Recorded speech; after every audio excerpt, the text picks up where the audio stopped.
Dog Mm. goes the extra distance of putting his arms in between the couch and the window so his face is up against the glass. Wow. Nice. Yeah. My cat does that too. So we had those blinds that he's looking at are actually broken. Uh, because our sheep, she fucking full body yeeted herself through the blinds one day, just for no Oh hell yeah. reason.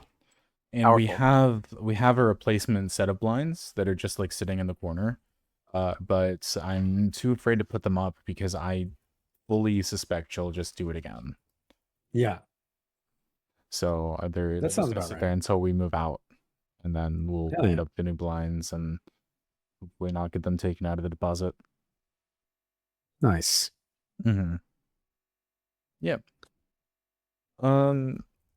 So yeah. So we have 2 emails.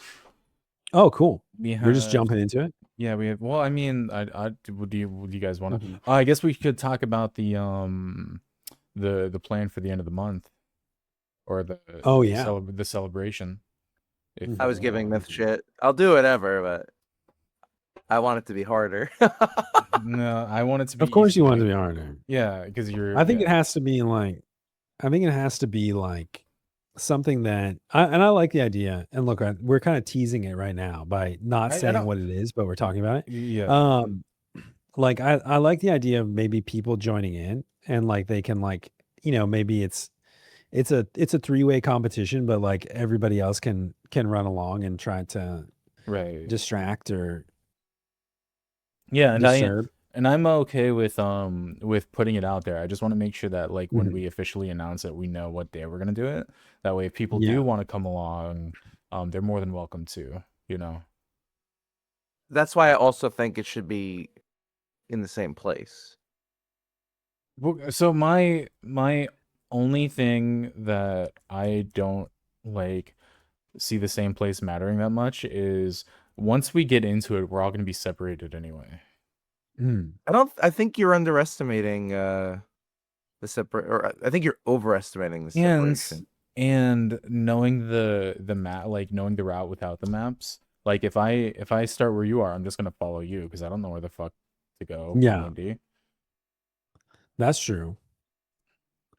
I feel I think like it'll be like a knowing the pack kind route. of thing, but there will be separation based on, you know, corner cutting and knowing Yeah, but things, like at the same time, avoiding like aggro.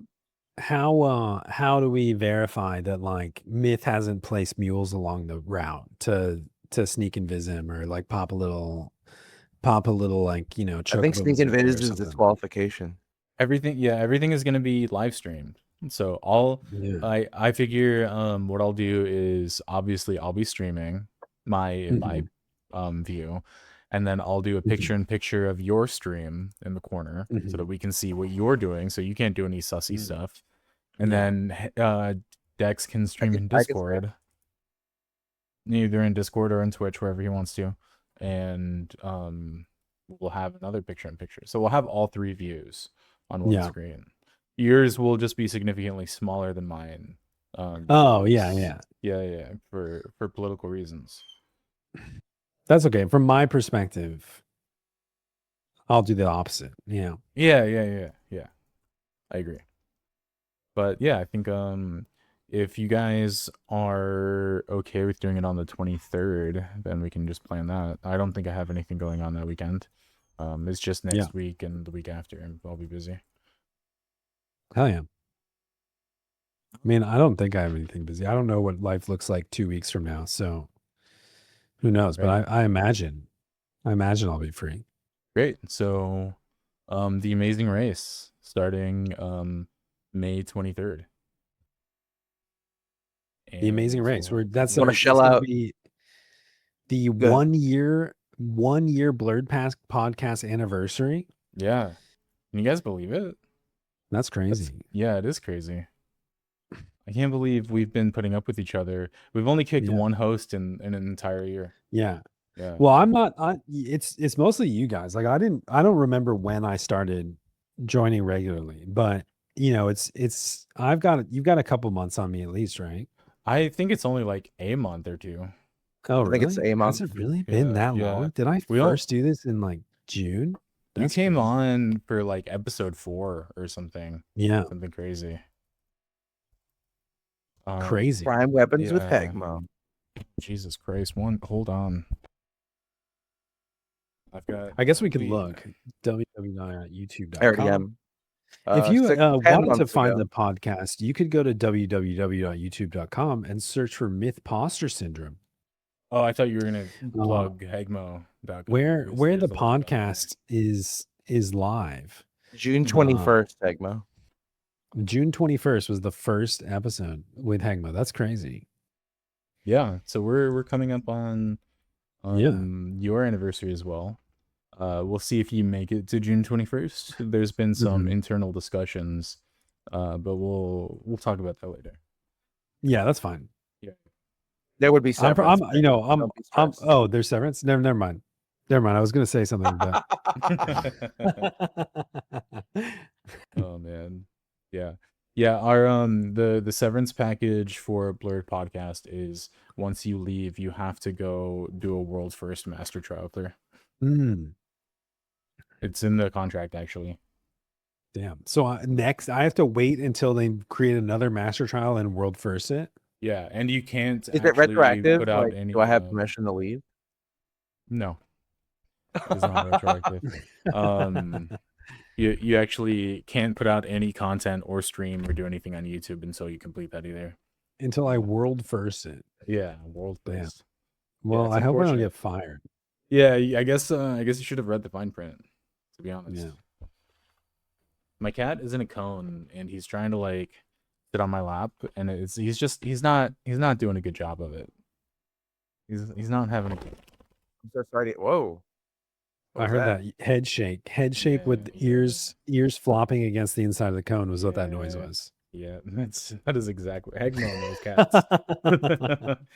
This man cats, guys. Okay. Yeah. Look out, Velner. Yeah, let me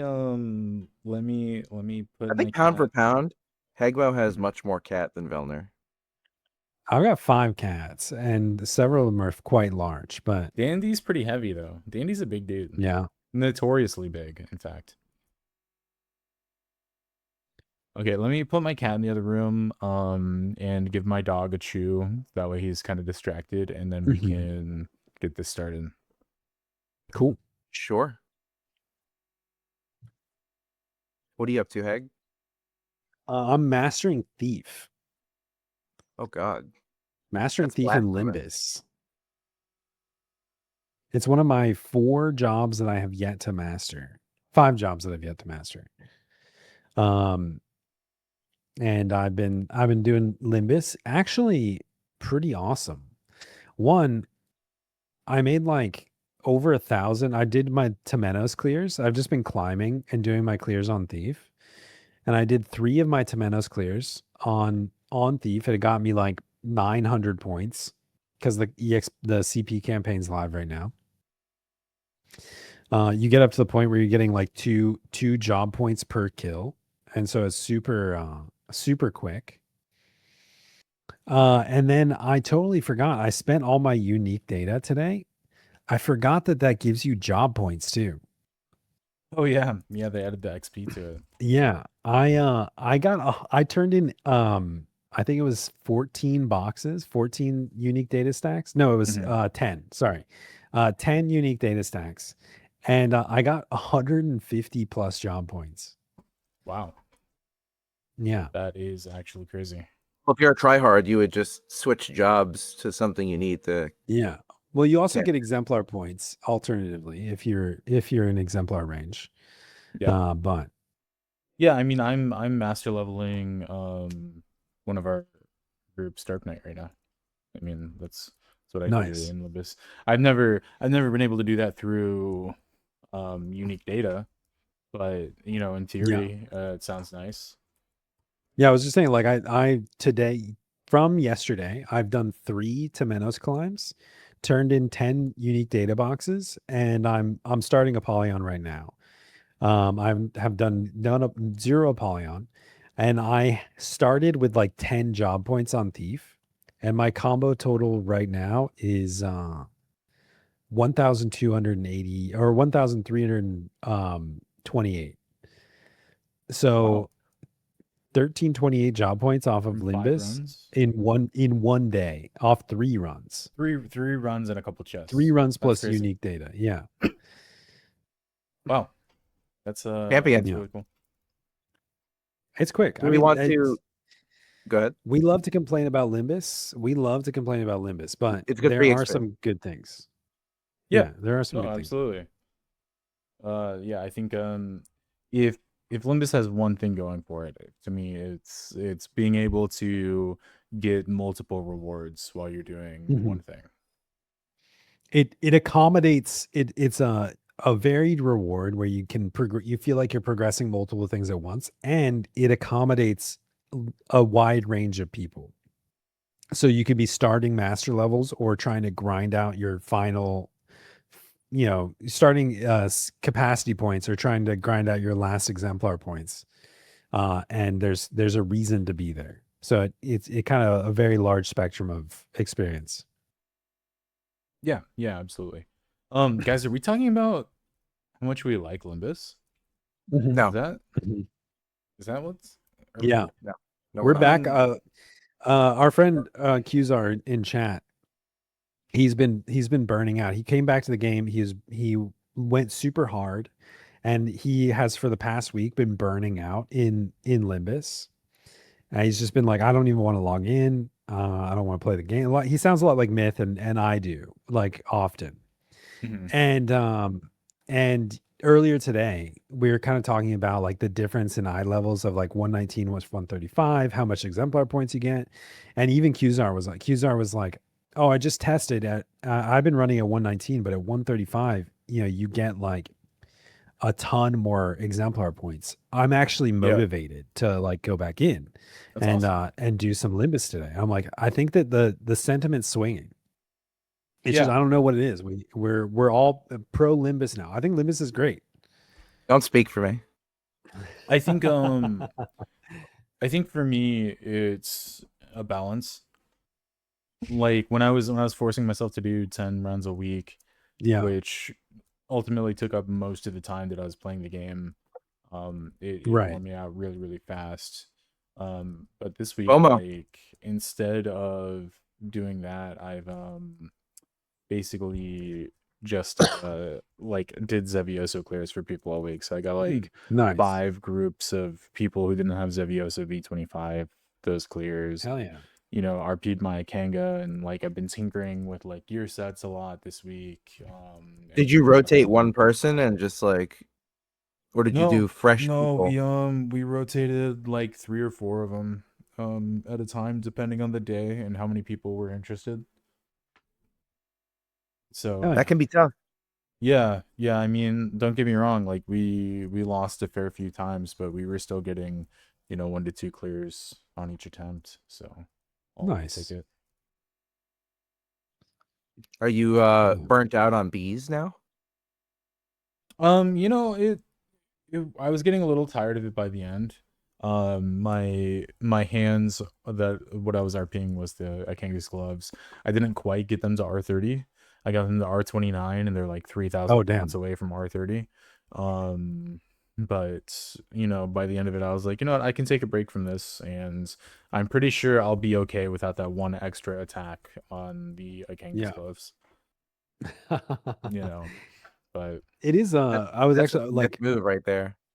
Yeah, I've been sitting on my Sakpata helm when we were doing 25.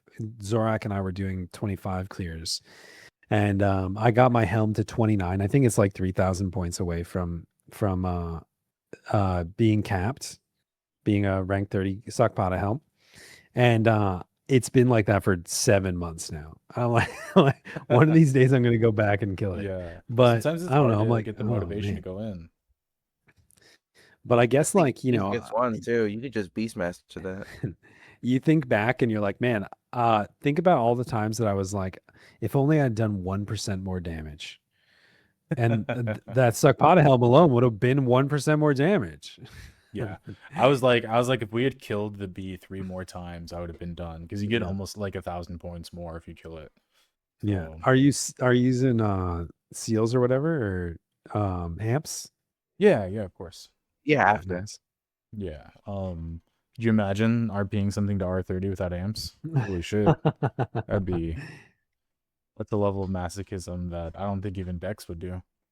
Yeah. Willing to Dude, I remember what? I was just gonna say I remember when the stuff first came out and like we would do like our like V5s and be like, oh man, if we do 30 V5s, we'll get this piece up to 9. You know, like it's just like Yeah.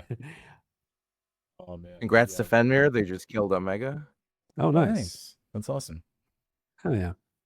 I don't even bother keeping up with the zeros anymore because I just Mhm. like assume that they're Ultima dead was this before- morning. Omega was day of.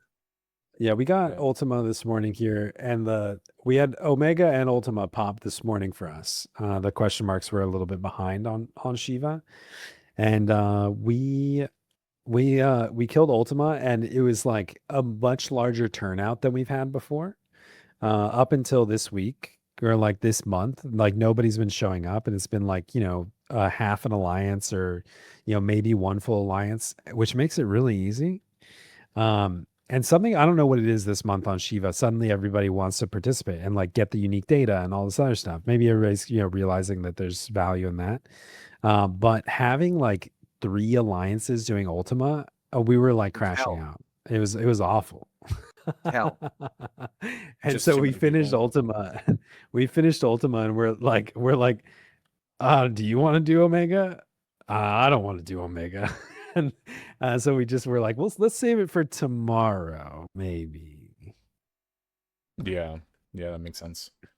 Sometimes you just need a break. You know, I think I think sometimes, especially in endgame, it's easy to get sucked into things, and you know what helps me is going outside. Drugs. Oh, going outside. Nice. I think the fact that the weather is getting nicer around here, Yeah. is definitely improving my outlook on how much I hate Limbus. You touch yeah, grass. yeah. How does that Um, feel? Well, normally when I go outside to touch grass, it's on the way to go inside somewhere else. You know what I mean? Like Mhm. so the grass is not the A object safe of distance. leaving the house. It's Yeah. just Yeah. like a byproduct. Mm. Now, Yeah. I've never touched grass. Do you have to wear like a special device to keep yourself safe? I do because I'm allergic to grass. So Oh, really? yeah. You think that's I unique? usually Everyone's allergic to grass. you might need to having met Dex in real life. I would in compared to last time, the one biggest thing I would change, I would put pants on if I were you, if you're going to go out there and touch the grass. Oh, Well, you think Dex should put pants on? Yeah, he was Oh. Donald Ducking it last time we but met. that's okay. Like Hmm. that's the right way to go. Yeah, but if you're going to touch the grass, I would, it's just for hygiene. You might get a reasons. rash, right? Yeah. See, you haven't lived Yeah. until you let the fellas breathe. That's all I'm saying. Oh, hey, thanks for the raid, Velner. Big We're Velner. about to start Velner. recording a podcast. What a So if champion. if we're not responding to the chat, guys, it's not because we're ignoring you. It's because we're recording something that's going to be uploaded. What a time onto for him to YouTube. join in on. Yeah. Yeah. I mean, So Velner we're knows gonna all about Donald be- Ducking it. Yeah, I would imagine. We Yeah. were having a lively debate about the Hegmo v Velner cat poundage. Mhm. And who has the most pounds of cat in their There's some house? infatuation about pitting Velner and I, or like Myth and I against each other. Like somebody was bringing up this Myth and Hegmo boxing match there. I'm like, what? We don't have to compete. We're okay. I like. Apparently we do. Because All I'm saying is everybody. Andy is like 20 some odd cat pounds, and you probably got a lot of Well, cat pounds in your home. I've got five like 7 to 12 pound cats. So there's a Now, lot is of cat this around here. now? I just want to know: is this scenario like 100 people versus a gorilla, Yeah, or yeah, yeah.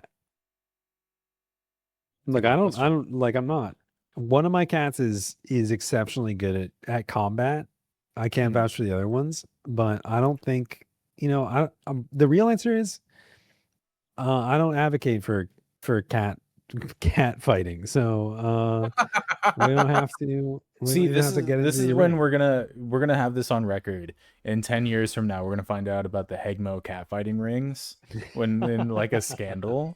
It's gonna all come to light, and it's just gonna be like Kanye all Yeah, over again, or whoever Diddy. yeah, There we go, Diddy. Sorry, not Kanye. I was thinking more that football guy who had the dog fighting. yeah. Oh yeah, that works too. Mhm. I don't do sports, so But Yeah. it's not. Yeah, there's nothing like that. Nothing like that. yeah, Michael Vick. We we're just cat lovers. This is the thing. Is like you want to put me and Vellner against each other in terms of who snuggles their cat more. That's a debate. That's a debate we can have. But we don't have to make it a like combat competition. Sure. You could we could make it like a fun combat, like sock and boppers, like more What about fun than a which? pillow fight. You know what I mean? How about which owner has to buy more tuna per month? Because I think Dandy might have you one. Oh, see, my cats don't Mm. eat tuna. They have very sensitive dietary needs. Oh, it's funny. I just put my cat on the sensitive stomach formula Yeah. because I I think got Velma- What are we tired talking of about? We're talking about things. Yeah. Hey, should we start the podcast now? Yeah, let's go ahead and get started. Okay.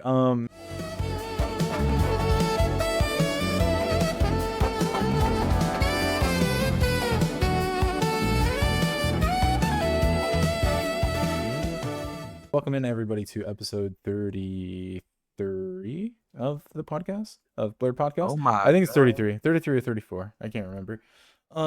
That's crazy. We've never missed a week. Yeah, We're on never- episode 33. Never missed a week of this podcast, and our 1-year anniversary is next week. Don't do the math, please. The amount of weeks in a year is shrinking. Yes, the new calendar will be out to represent the appropriate amount of weeks based on the episodes of our podcast. So please look forward to that. So we do have a celebration that we're going to be doing. Tentatively on March 23rd, we'll put out an official announcement when we are for sure. But if you are interested in hanging out with some of your hosts at the Blurred Podcast, you can see us at March 23rd on the Shiva server. We'll be doing a level 1 race to Juno. Me, Dex, and Hegmo, and whoever else wants to come with us will race from a starter city. No sneaker invis, no outside help, no mounts. Shenanigans. Level 1 job, race to Juno, and whoever Mhm. wins. I was gonna do a monetary prize, but because all of my money is on Azura, that will not be possible. So perhaps we'll figure out a different prize. Oh yeah, Yes. that's okay, Vellner. Yeah, I mean, we can yes. talk about it. Let's talk about a myth because I know we have some patrons on Shiva. There's just we are smaller, but we do have Gil here still. Well, yeah, but I don't So- have Gil, and I'm not going to volunteer somebody else's money. That's okay. I was thinking, you can find a way to pay for it. I was thinking maybe Hey. a blurred T-shirt when our nice. blurred merch drops. The Oh, first blurred T-shirt can go to the winner. Yeah, the only problem, Velner, if you win, you have to the prize is you get to stay on Shiva. So whatever character you create to participate in the race, if you win, Yeah, you get to stay and play with us. that's the real prize. The winner I have- chooses the new server for every streamer to migrate to. Yeah. I've had friends like that are like already plotting. They're like, oh, you gotta use Dex as like a human shield to aggro something, Uh-huh. or somebody's Stay like, like oh, I'll sneak stay you exactly a... one yalm behind him. To, yeah. hmm. Somebody's like, oh, I'll sneak you a gold world pass so you can get the Destrier's bonnet Oh, and get the hell yeah. movement speed. And I'm like, Hell no, I don't want to do that. I want to lose clean. I'm thinking that we're gonna do old MPK strats where we'll just have somebody like pull all the Quadavs into a line and then warp so that they're standing in the way of decks kind of thing. Mhm. I don't Yeah. know. Yeah, like that kind of stuff. I think human shielding is part of the tactic of the race. I have my own tactics that I'm not going to share with you. Oh, you've got until- your own strats. Yeah, I've been thinking about it. I have my own strategies. And if I lose, let's just say I'll lose spectacularly at the very least. Oh, okay. So Sounds like that's you're my gonna plan. try to cheat or bend the rules, but that's okay. Hey, look, if you're not cheating, are you trying? Is my question. I like the strategy where we were talking about like is sneak and viz allowed, and we're like, I think that you have to like anything is okay, but it has to be only generated from your brand new, you just created character. So, like, if you want to go out and farm Kadav shells to sell to buy sneak and invisible oils, you can do that, but you're gonna be delayed on your start. So like, I Yeah. don't know. Yeah, somebody told me that I should level to 8 and then take the UNM warp to Kufum, Oh, hell which I thought would be hell really yeah. funny. Dude, that would be amazing. But I feel like that removes the spirit of the Yeah. race. You know what I mean? I think you Like, might it's- Although, also be like, slower than although someone level like one. I think that the run from the UNM location back to Juneau in Kufum is probably more dangerous than anything else you'd run it into. probably is, yeah. Yeah. And I also think getting to 8 might take you like 2 Well, zones worth of running. EXP campaign, I don't know. EXP campaign, that's probably like Mm. 4 mobs. Yeah, it's probably be pretty quick. Who was the guy who was doing those Iron Man speed runs? Was it Oh I yeah. have no idea. I was it rem Rudy? no, Was it Rudy? I can't Who remember was who it it? was. I do remember who you're talking about. He was I on haven't Shiva seen him actually. stream in a long time. Oh, you guys had a speedrunner on Shiva? That's crazy. Yeah, there was a guy that was streaming that he would do challenge runs. Mhm. It's like an If Iron anybody Man. remembers in chat, where it's like he would create a new couldn't die. character. It was randomized on his job and all this other stuff. And then if he died, Oh, yeah. he That had to was restart, oh to like god, delete the yeah. character and restart. I hate No, that I I do can't remember remember his that name. now. I haven't seen him Yeah. in a long time. I hope he's all right. Oh man, I know exactly what you're talking about now, but I'm blanking on the name. We're gonna find out. We're gonna mention him next time we do a podcast because he deserves a shout Mhm. out. Was it Was it Chelney? I think it Shelny? is Chelney. Yeah. Yeah, Chelney, that's the one. Thank you, Yeah. man. Big Chelney. Yep. All right, Hope he's all guys. right. We have a big topic today. We're gonna be discussing Monk, but before we get into it, we have 2 emails. The only thing big about Monk is their biceps. Because they punch. Fair enough. Yeah. And what about I would assume their quads are relatively big since they kick Yeah. a lot. But it's Mhm. just No, they got like skinny legs. Like they- Conor Well, McGregor. Galka have doesn't have skinny big legs. legs. oh, I love when Yeah. Galka do kick attacks because they do have short little legs compared to their. You just throw their Their stumps arms. at people. Yeah. right. Yeah, for sure. Dex, do you want to read our first email? I think we have one from Charlie. Yeah. Question for the guys at Blurred. Hey, you guys, just wanted to start off by saying you guys do amazing work. Not true. I love these videos and watch every single one of them. I love the work and scientific theory that go into each and every one, even though Mhm. Shiraj is not on to back them all up. I mean, Shiraj always fought with us, so I think he's a man of heart, and we're men of science. Yeah. That makes sense. Yeah, that does make a lot of sense, actually. To start off my question, I just want to lay it out there that I'm a new player and that I just recently started playing the game back a few months ago, and I'm very confused on how to gear my character. I mean, that doesn't change, right? Like even later on. I'm still I'm confused. Yeah, true. I'm currently wearing some really cool gear that my Link show got me from Ambuscade this month. Good start. I want to know more about how I can gear my character to get the triple attack overflow from gear that I heard people in my Link shell talk about. It's really neat that Square Enix added these overflow things into the game like Final Fantasy X. The guy in my Link shell told me that if you overcap double attack, it'll roll over into triple attack. I was just wondering what job I should play to achieve this. I am currently playing Dragoon, and I don't know if I can get enough double attack to get there. Thanks for all the time reading this. we need blurred merch. Oh, nice. Did you put that in at the end, or was that? No, he said it. He Oh, said wow. it. Okay. Yeah, Yeah. that was in the email. I didn't believe it, but it's true. Nice. There is a need. All four Yeah, of them. there's Hot, apparently blurred, nerd. it's what the people want. I don't know where he's coming from with the overflow. I mean, there are scenarios like the isn't it like the ambuscade Great Katana that gets more multi-hit based on store TP? It overflows. Hmm. Yeah, But I don't I know if don't the think double double attack attack to triple overflows. attack conversion is true. No, it's not. Yeah. Yeah. If you have, from what it sounded like, he said, if I'm translating this correctly, he said like if you have 100% double attack, any more than that turns into triple. Yeah. That's not how And that it does. works. Right. They're completely different from. I hate Yeah. to burst your bubble, Charlie. That'd be really cool. Ironically, Dragoon can get 100% double attack. It is It's one of the few possible jobs that can. Yeah. And I'm not even talking about Hawk's Knee and Pula or Mhm. anything silly. Oh, right. But it gives up a lot of other stats in order to do that. So it's not something I Yeah. would like typically recommend. Like you go out of your way to try to accomplish. Mhm. The how much- easiest job to get well, like one job that's thing is double attack is warrior, and warrior's like one of its primary goals in most TP sets is to hit 100% double attack because it's such a huge boost to damage and TP generation, and warrior can do it fairly relatively easily. Does But Dragoon yeah, you don't. typically Yeah. sub warrior? I think normally you'd sub samurai.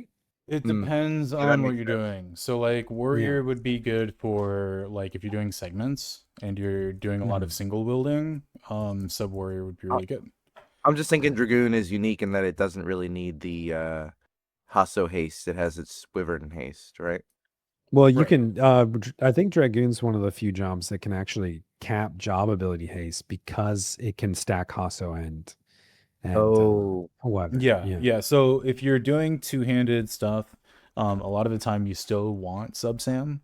You can get away without it, but sub warrior is really, really good for a lot of like single wielding stuff. It's really good if you're using negling, like you get your fencer bonus, stuff like that. I'm kind of just like brainstorming in my head how you hit that 100%. I know you get 15% double attack from the Wyvern.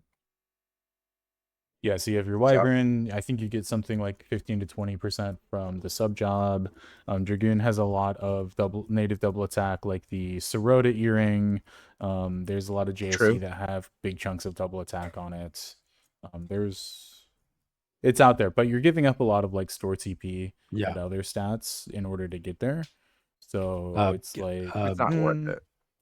Prime polearm's 10% as well if you have a stage 5. So like you get that.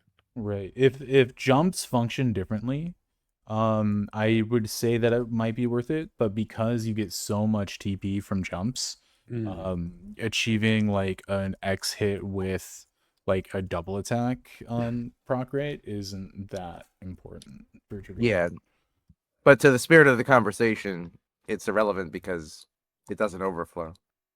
Yeah. Right. I'm curious where that came from. Maybe it was I think that's like or that's like one of those things that like comes from other games and like comes from like Final Fantasy like 10 and whatnot, where like I think it's just one of those misconception rumors that somehow creeps into the game periodically. I think that 11 still has a little bit of that too, where it's like there's this wild west of like they don't really explain to you how stats work, so we made stuff up when we were back in the day, and it's just somehow like stuck as a rumor for some people.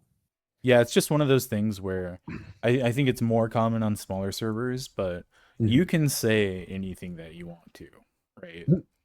You can that doesn't necessarily mean it's true. Like I've said wrong stuff, a million times. I say wrong stuff all the time. Not on the podcast though. No, never on the podcast. But we can be wrong about things, or people can just like make stuff up, and unfortunately, and usually like when Myth says something wrong, it's not like incorrect in like chess. information, it's like morally incorrect. But Oh, true. yeah.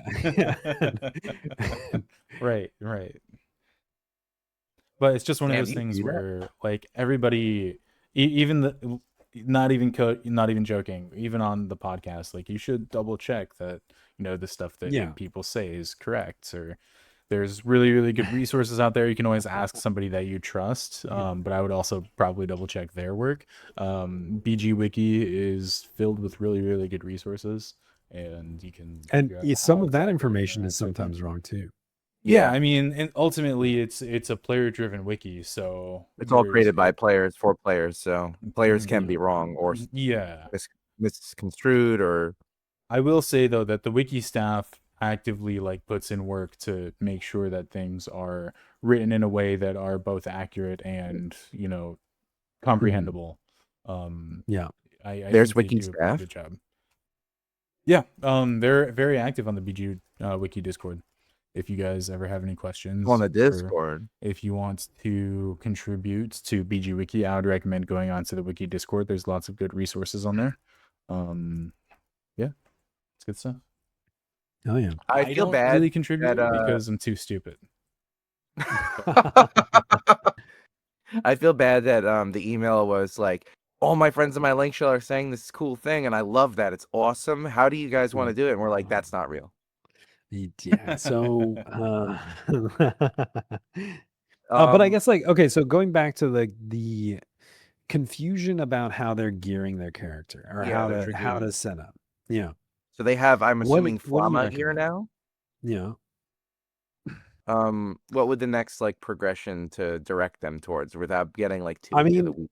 if I were a new player, and this is what I recommend to most people that like join the link shell or doing link shell events and stuff, the number one first milestone you should have as a new player is getting to 50 DT in your engaged sets and stuff like that. You know what I mean? Like getting to the point where you have like you're not going to die every time the an enemy does an AoE in Dynamis. I think it might sound dumb, but doing like a 119 Limbus with some friends and Yeah. getting the Murky Ring and Yeah. Alabaster Earring R0 would really help you, like for just general sets. Mm-hmm. I would probably 50 follow the DT really right there. good YouTube guide that recently came out about endgame progression. Oh, I'd probably nice. start Hell working yeah. on the Swordy Empyrean +2 stuff. Yeah, Yeah. that too. But yeah. This game is very wide, and you have a lot of options. But yeah, I mean, like getting into definitely. your end game stat progressions and stuff like that, like you'll start to learn, like look at guides and what the end, like a lot of the guides you'll find on BG Wiki will eventually or ultimately have stuff that's so far out of your reach as a brand new player. But you can start to see what you should aspire to, right? Like you want to have most of your engaged sets and your TP sets and stuff are going to have DT cap because you don't want to die all the time. You want to balance your multi attack and your store TP, all this other stuff, and just start kind of building towards those things and looking at like what's the easiest path for you right now to upgrade your gear to kind of work in that direction. Is it like getting your Empyrean +1, +2, +3? Is it getting your Alabaster and Murky stuff from Limbus? Is it working on +4 Relic and Artifact? Like just kind of start incrementally chipping away while hitting those base level stats like your DT.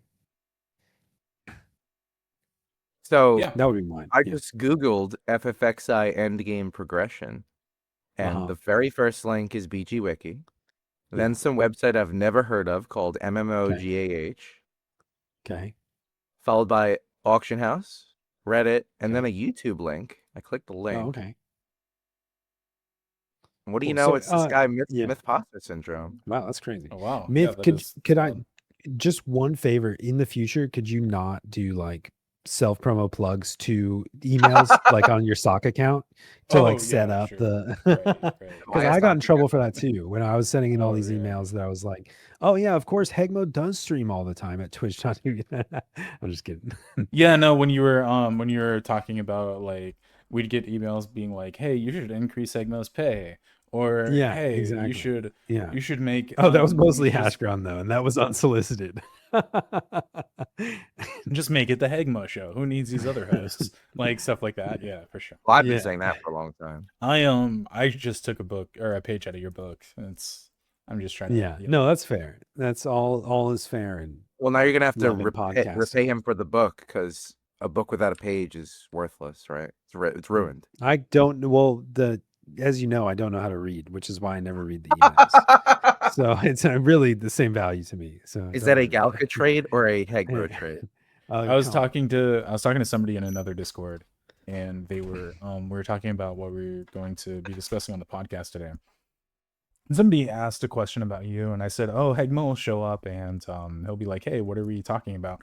After we like meticulously planned it out in the group chat. Yeah. And wouldn't you know it, this morning I got a text or a message from Hegmo. Hey, what are we talking about this morning? No, it wasn't even what are we talking about?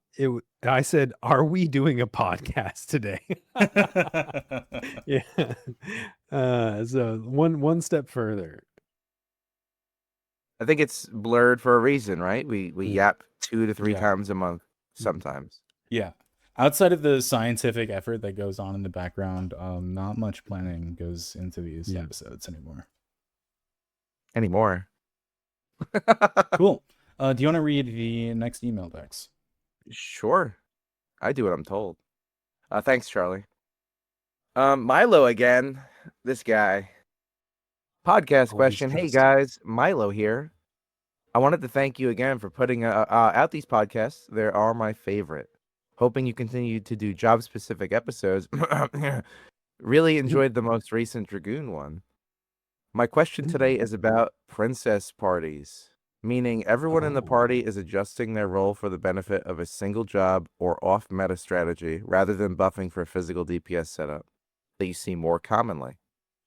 I feel like I wouldn't quite know the best setup buffs in order to maximize the potential of a ranger or a summoner or a pup or a black mage. If bard songs are less valuable, would it be best to stack a second core? Is it ever useful to have 2 geos? What are some of the better but less frequently used roles, bubbles, and songs? Thanks as always. Nice. Well, right off the rip, I can tell you, like, one of the strategies for the Master Trial August is to cut out the Bard and do 3 Corsairs. Oh, nice. Oh, really? 3 Corsair, no Bard. Interesting. Yep. I would just like to So say you're just overcoming the lack of haste with like multi-attack and store TP, or like No, they what? have a Red Mage. Oh. Red Mage Geo. Yeah, I would like to say okay. that Haste to Geo. Okay. if Milo keeps sending us emails, we're gonna have to put him on the payroll too. Yeah. No, we're gonna have to charge him the other way around. Oh, really? We geez. started like you only get 12 emails for free, and then once you've used your free credits, we have to start charging you for the answers. But we're his I wiki see. at this point. The dichotomy of Dex is send more emails and stop sending so many emails. Yeah. And that's crazy. No, I'll read any email. I don't care. No, I think it's a great question.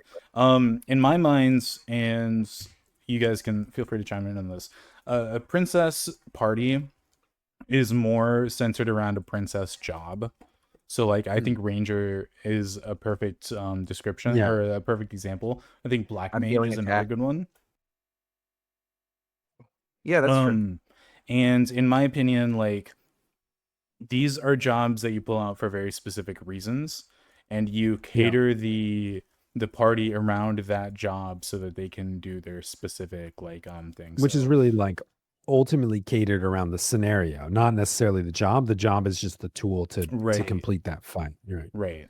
Well, to answer their question on like different buffs, Bard would do etudes usually. Like for a Black Mage, you'd get intitudes. For a Ranger, agility etudes, or depends really, but that's something that's an easy swap from the typical go. Corsairs, it's actually quite common to see double Corsair in a lot of groups, especially like segment farms.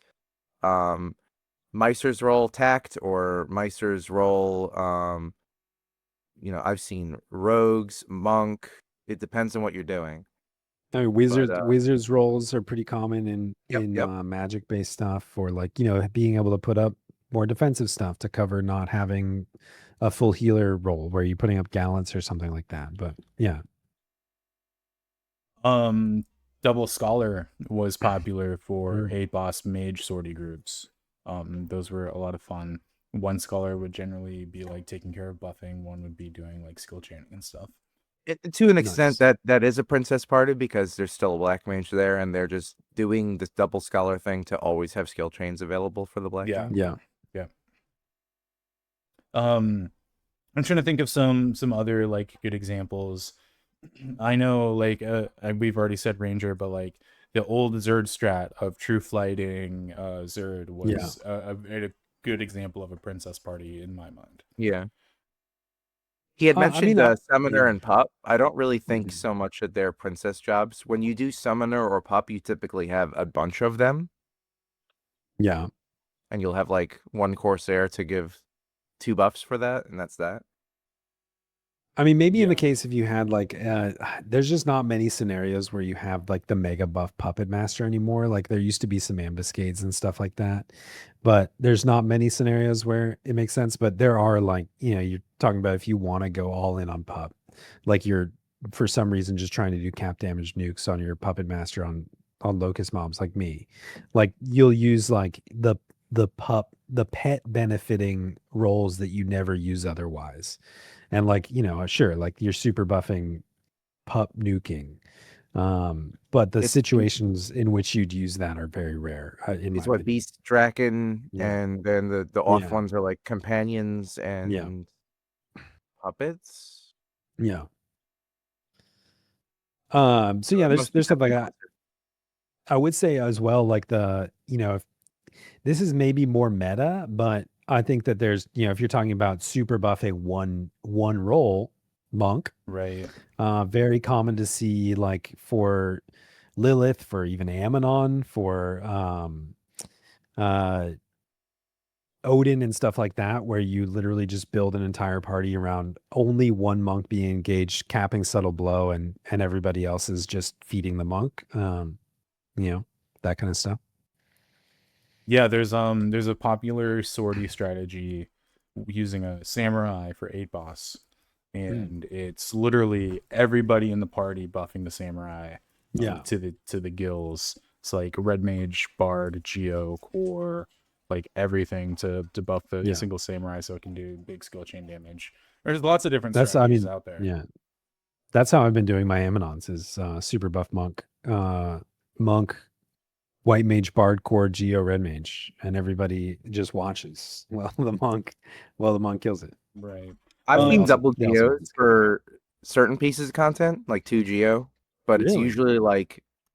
it's usually not the optimal thing to do. It's Mm. usually like, oh, my geo, the second one is doing haste because we don't have a bard. You know Yeah. what I mean? I think double geo was more popular when more alliance content was available. Oh Yeah. yeah. So fitting it 2 into a 6-man party doesn't seem as good. I think Corsair is unique with it fitting into a 6-man party so well with 2 of them, because first of all, it can do a lot of damage, Yeah, it's and close second of enough to a all, heavy DD. yeah, and unlike Bard, you're not with 2 Corsairs and a Bard, you're not going to run into the cap of Song and Bard rolls, where like you're gonna 2 be bards at that. work. Yeah, 2 bards, you can fit like the 10 songs and then 2 rolls, but nothing else for as far as the Yep. like rolls go.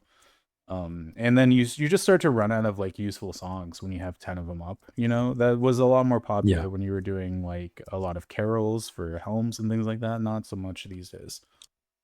Double core is uniquely good for these types of things simply because of their SPs. Oh yeah, being able to random deal wild card cutting cards so many times. Yes. Yeah. Like if you do a segment run with 2 Corsairs, you're almost guaranteed to have 2 or 3 soul voices, which is the whole run. Yeah. I think right now, like my optimal sortie group, or sorry, not sortie, Limbus group is like 2 DDs, 2 Corsairs, Bard, and Geo. I think that's 6. Where one of your DDs is like Nice. pulling camps like a warrior? Yeah, yeah. You have like one pulling camps. You have the bard doing, crowd control, your geos healing, stuff like that, and then your corsairs Mhm. are going to town and doing resets. So, to be more pointed towards his question, are there any other buffs that are less used that you think are interesting for these types of princess setups? Because I had mentioned etudes. I don't really think there's much else. Hmm. I don't know. I still feel like we talk about Miser's role relatively common or relatively frequently. I feel like that's slept on a lot still. You really think Um, so? I do. Yeah, I feel like I'm just so used to it at this point. I know we are, but I think a lot of people are surprised when I mention Miser's role. Mm. Wow. Safe TP to me is super strong. I It's love like it. the third best role in the game. I agree. Really, really strong. Pair it with fighters or tacticians, Yeah. and um, it's pretty cool when you're doing Limbus and 3 Corsairs, Savage Blade, 1 mob, and it just explodes in 3 seconds. Other than that, you know, for a while, Ally's role was really cool. I think it's lost a lot of its luster because Nyame has so much skull chain damage on it. Yeah. I typically only see that used for like frog ambuscade, where the monk is doing a multi-step skill chain and destroying it in one skill chain. I used it a lot for K, when we didn't have neuters. Ooh, Oh, that's smart. I like But that. those are the ones that come to my mind because I would do K with a warrior doing a 4-step. What's it Nice. called? The light skill chain, the big one. Yeah. Typically for me, if Radiates. I have the opportunity to do different geo buffs, they're usually defensive, like wilt or barrier Yeah. or the Mava one. It's not usually like different offensive options. Like if you have a mage group, you're gonna Yeah. do acumen and malaise, and if you have a physical one, you're gonna do the 2 physical buffs.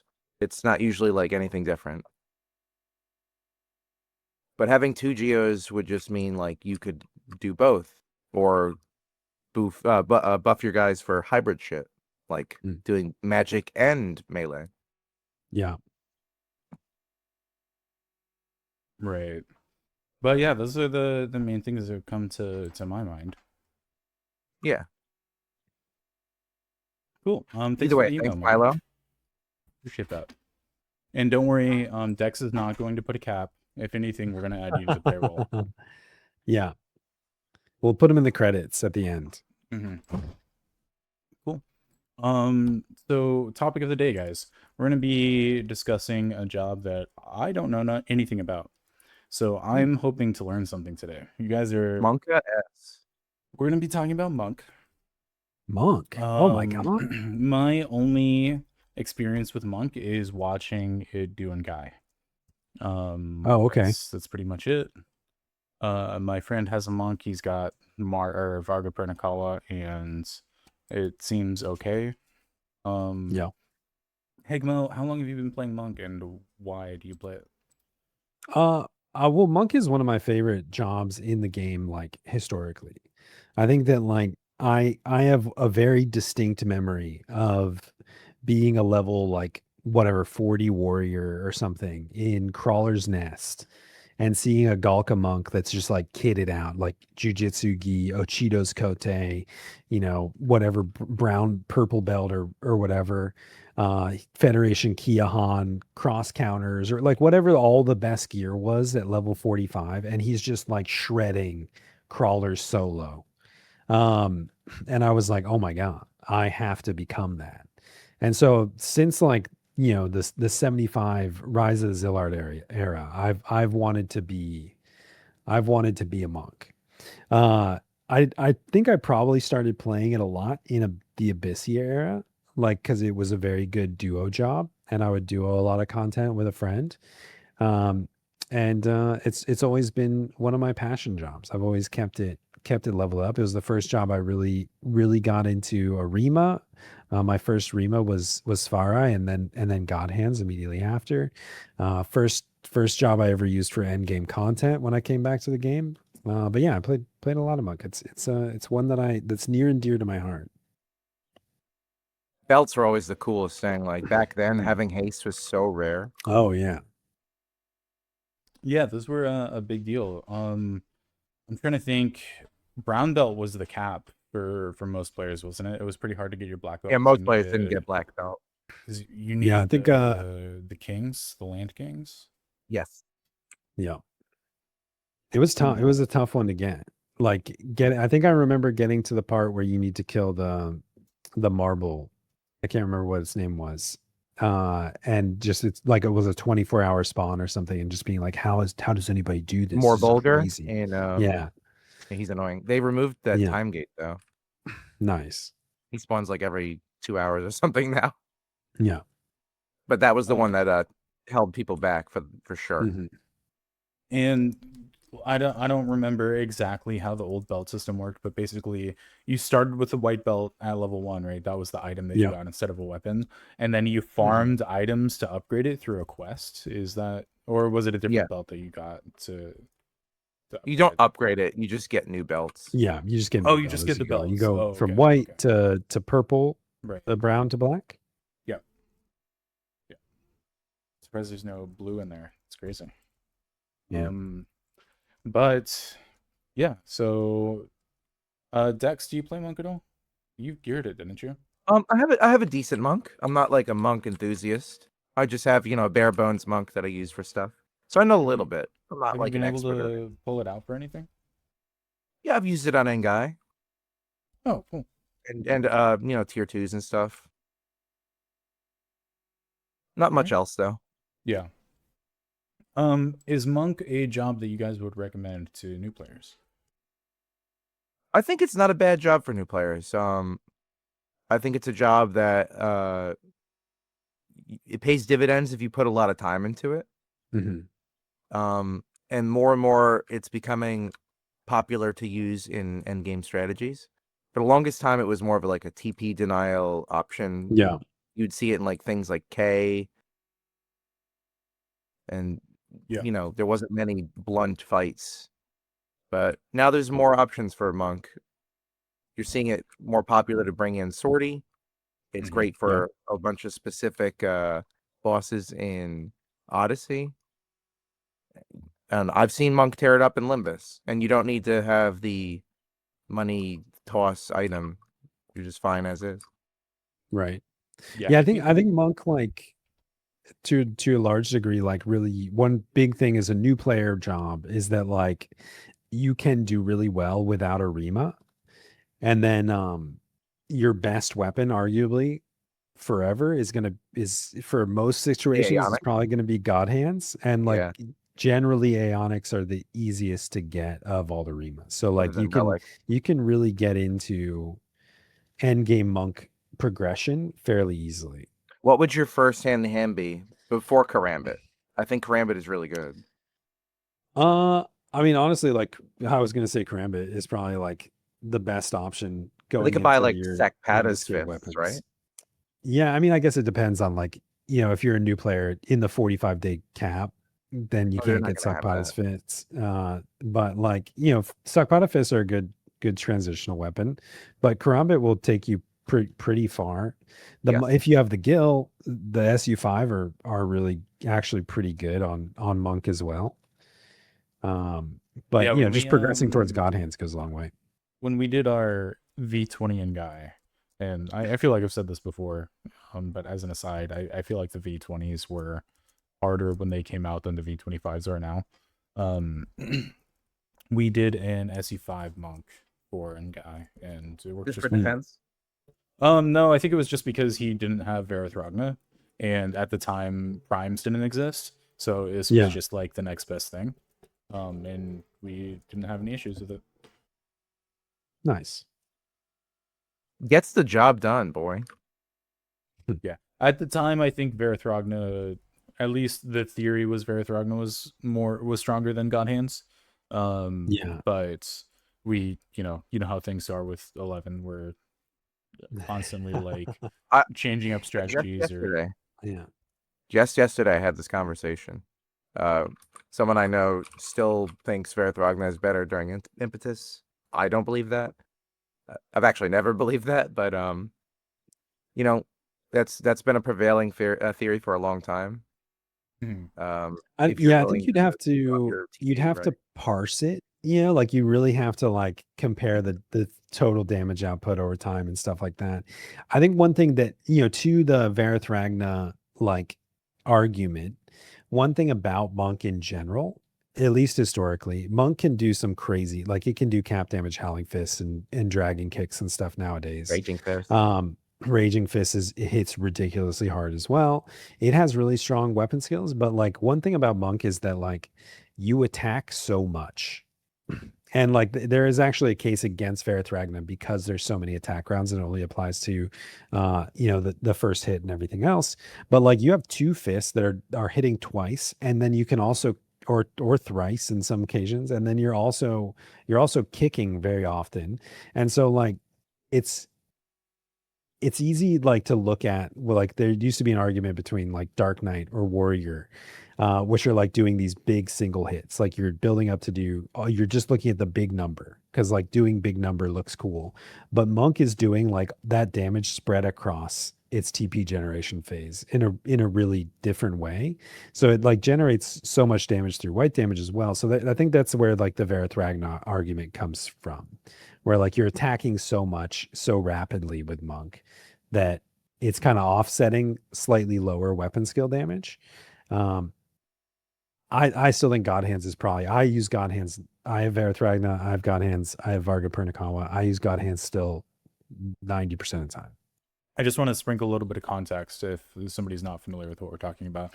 There's Yeah. there's a sim that came out a long time ago that was mostly spread around on like the 11 auction house and things like that. Yeah. That stated that Monk's highest DPS potential was using God Hands when Impetus was down, and then switching to Varathragna when Impetus is up, Yeah. because Impetus gets you the extra crit rates as it How much crit rate progresses is it? through. I think it gets up to 50%, A lot. isn't it? Up to 50% bonus. But that's if you don't Monk miss a can swing. actually, yeah. If you don't miss 50 consecutive hits, I think you get 50 crit. But that shouldn't be too hard in most content.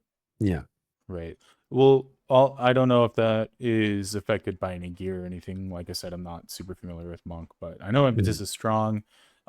My argument against that setup is I don't know if that's accounting for. Could you imagine switching while Impetus is up and then holding your TP Yeah. to 3K? The 3K. to get That's your- exactly why I don't like it. Yeah.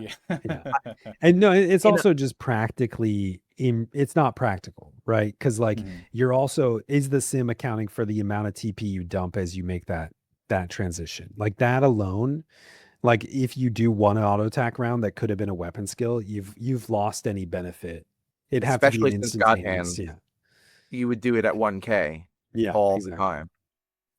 Right. To me, like that was always the silly thing about it. And I could see that being good now if you were to put Varga up during Impetus and then God Hands when you don't have Impetus. I could see that. Because you don't need to get the 3K to get the boost in white hit damage. You just have it. Yeah. You just have it all the time. That's true.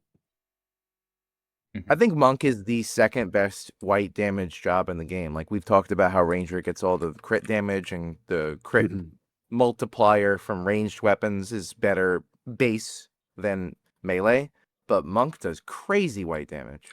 Yeah. Even without an Empyrean or a Prime. Like it does really good white damage. So much so that you'll notice like, you're doing I don't know, it depends on your target, right? But like instead of hitting for 500, it's like I'm doing 2K crits all the time. Yeah. Well, what's crazy is that Monk, yeah, like all that, like, the amount of white damage you're doing. Impetus is up to 50% crit rate. Varga has crit rate on it, right? No, I can't Yes, remember. it does. Varga has crit rate, 15% crit hit rate. Focus is 20% crit rate. You know what I mean? Like you can very easily hit 100% crit rate on Monk It's a job without meant to really crit. even gearing for it. Yeah. And then you have like maybe 6, 7, 8 attacks in that attack round that could all possibly be critting at 100% rate. So it's like the amount of what you can literally like just shred stuff without weapon skilling. Yeah, it's super strong. There's a reason we bring it out for like the white damage stuff, like the Moogle, the Moogle ambuscade and stuff like that, right? Yeah, probably the best job for that. Yeah. So I wanted to ask, do you guys know anything about how the hand-to-hand stuff and monk has kind of changed over the years? Because I know there's been at You're talking about least martial art. one. Well, no. Like I know there's been at least one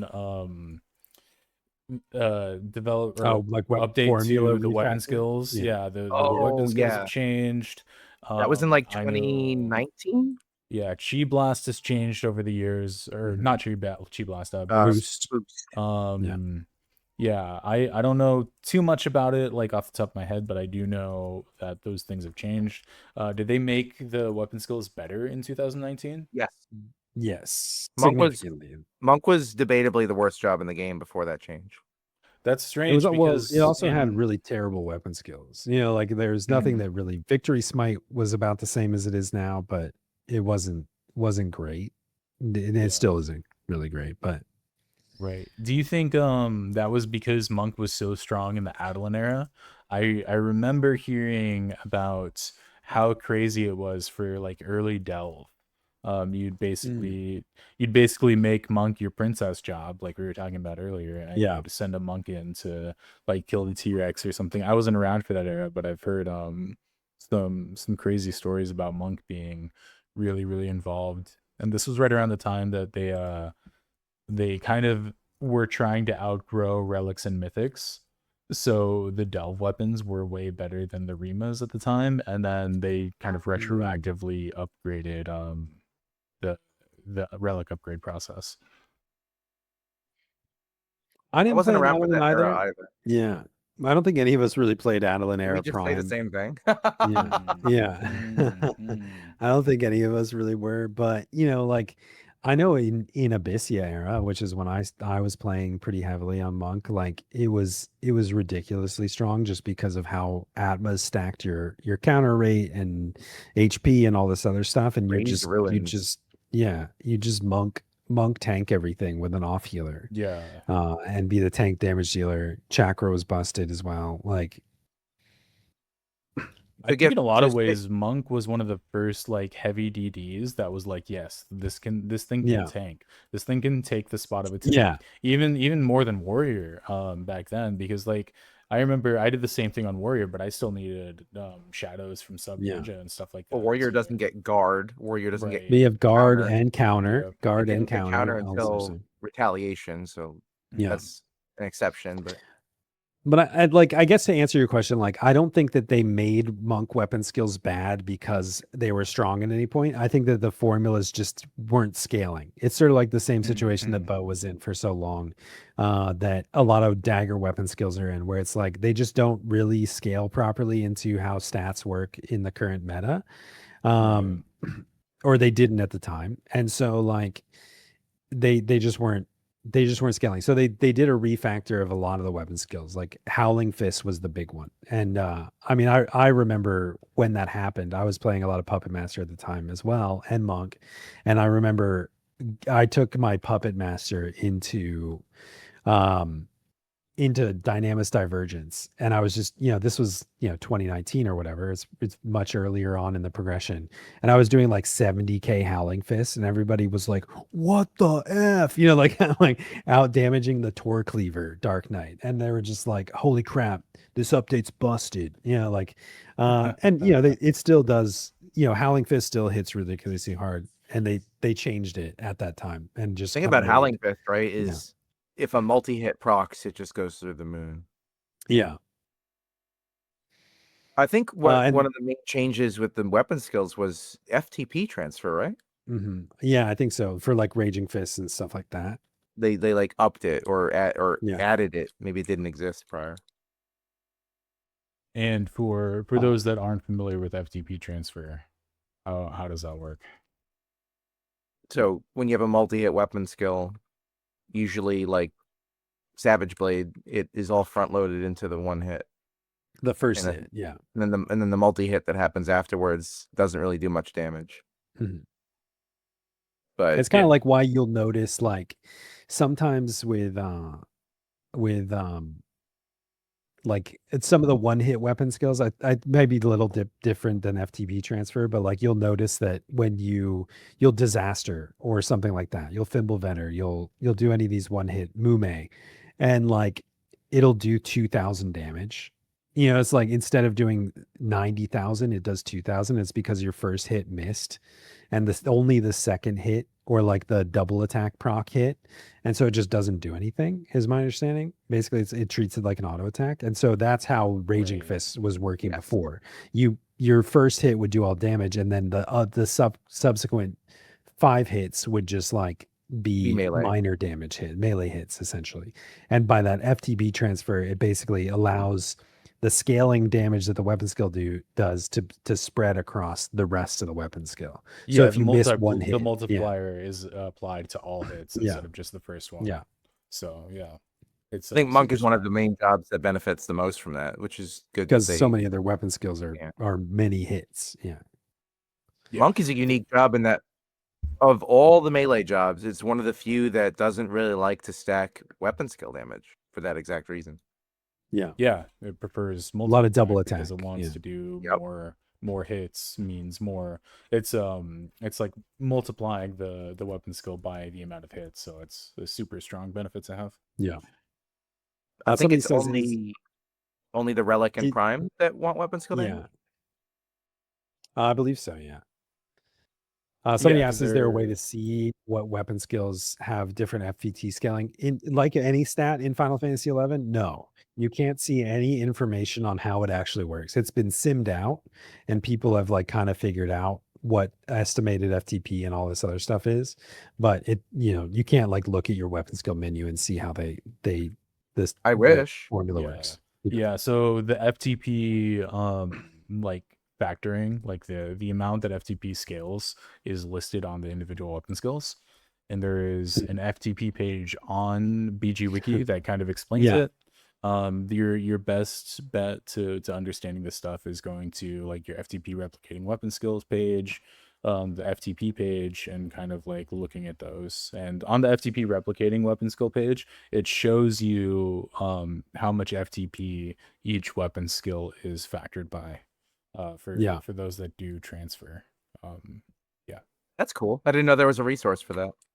Yeah, I mean it's what we have, and I think they did their best with us trying to sleuth out what Square is trying to do with these hidden mechanics. But I would always check, like, one thing that I've noticed on the BG Wiki pages is at the bottom of it, the ones that are FTP transferring or FTP replicating will say, hey, this is an FTP replicating weapon skill, so elemental Gorgets may be a good option for this because that increases the FTP across all of your hits. Whether or not that's the best case in every scenario is another matter, but there's a little note on them that will say this is an FTP replicating weapon skill. Yeah. Going back to the like the general Monk refactor, the other big thing was boosts. You mentioned. Boost used to Yeah. be like if you were an old school player, if you fought Kieran, for example, they would have like an outside alliance, and there would always be monks just sitting there. Boost, because each boost added more and more attack into the next damaging attack, and then they would chi blast and do like thousands of damage with their. So the original boost was boosted like was a very short cooldown. It was like what, 10 seconds? Yeah. Or something like a very short cooldown, and it would stack. So you'd continue, like you could see in your stat page as you did boosts, you would slowly add attack. It would just keep adding to your attack stat.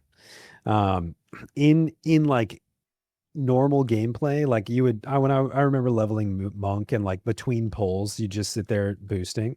Most monks had some ridiculous Dragon Ball Z power up macro that's like, I'm charging up, and like a bar every time it would boost, the bar would progress and fill up. It's a staple. And yeah, the most practical application was this was abusing boost and chi blast for Kieran, for example, as Dex was saying, because you know that you do chi blast was this unaspected damage, can't be resisted. You're scaling it up, and it's just a guaranteed hit that you can do if you want to just sit there building up, um, building up your boost stacks. But now it has a longer cooldown, but it ups your delay to like Mhm. over 999 or something. Like it's really Yeah. if you're trying to punch and then you hit boost, you just stop swinging for like maybe 15 seconds or something ridiculous. Yeah. But It's then it makes it's it really hit hard. yeah, and it scales up your next attack significantly. I don't know what the exact effects are, to be honest, at this point. Let's read it. It's now a 60-second recast. It gives you 4 times your current delay. So it multiplies your current delay, whatever your delay is, by 4. And it multiplies your damage by some formula, some ridiculous formula. Damage multiplied by 820 divided by 256 plus strength divided by 400 and 400% increase in TP. So it's just like a huge scale on your next move. It's not really practical. It's not like something you use all the time. You don't like pop it on cooldown to increase your damage.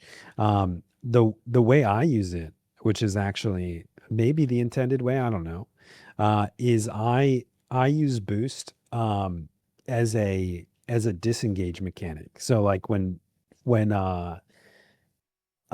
pain sync goes out, I pop boost to stop myself from auto attacking, so I have more time to that's turn smart. around. Yeah. You don't ever really use boost before a weapon skill. Like I maybe if it's like you're doing trash bowls or something like that, you're just fighting random mobs and it's the last mob in Limbus and you know that you're going to kill it with that weapon skill. You just pop it, like you know what I mean? Like, but if you're doing Ammonon, you're not going to boost your weapon skills because it just doesn't make sense, especially for a Additional job that is so like based on the auto attack damage. Like it's a DPS loss 90% of the time, in my opinion. additional question for the monk in the room. When you times 4 your delay and then you punch, do you get a shit ton of TP because TP's correlates to your delay? I don't think so. I don't think you get 4x the TP, but I honestly have never. You do not receive extra TP if a weapon skill is used. You get it's about 1.4x damage. I'm reading the wiki. Yeah. Yeah, I don't think so. That doesn't boost your TP. That's unfortunate. Yeah. Yeah, Oh, it does. No, How- okay, sorry. It will deal increased damage and generate increased TP if the attack connects. Nice. There you So go. it's like something that if you knew a pull was coming, like you used to do back in the day, boosting in between pulls, you could pop boost and wait, and then punch and get a big hit for a Yeah. TP. The problem is it does expire. So like, like you have to kind of use it in combat.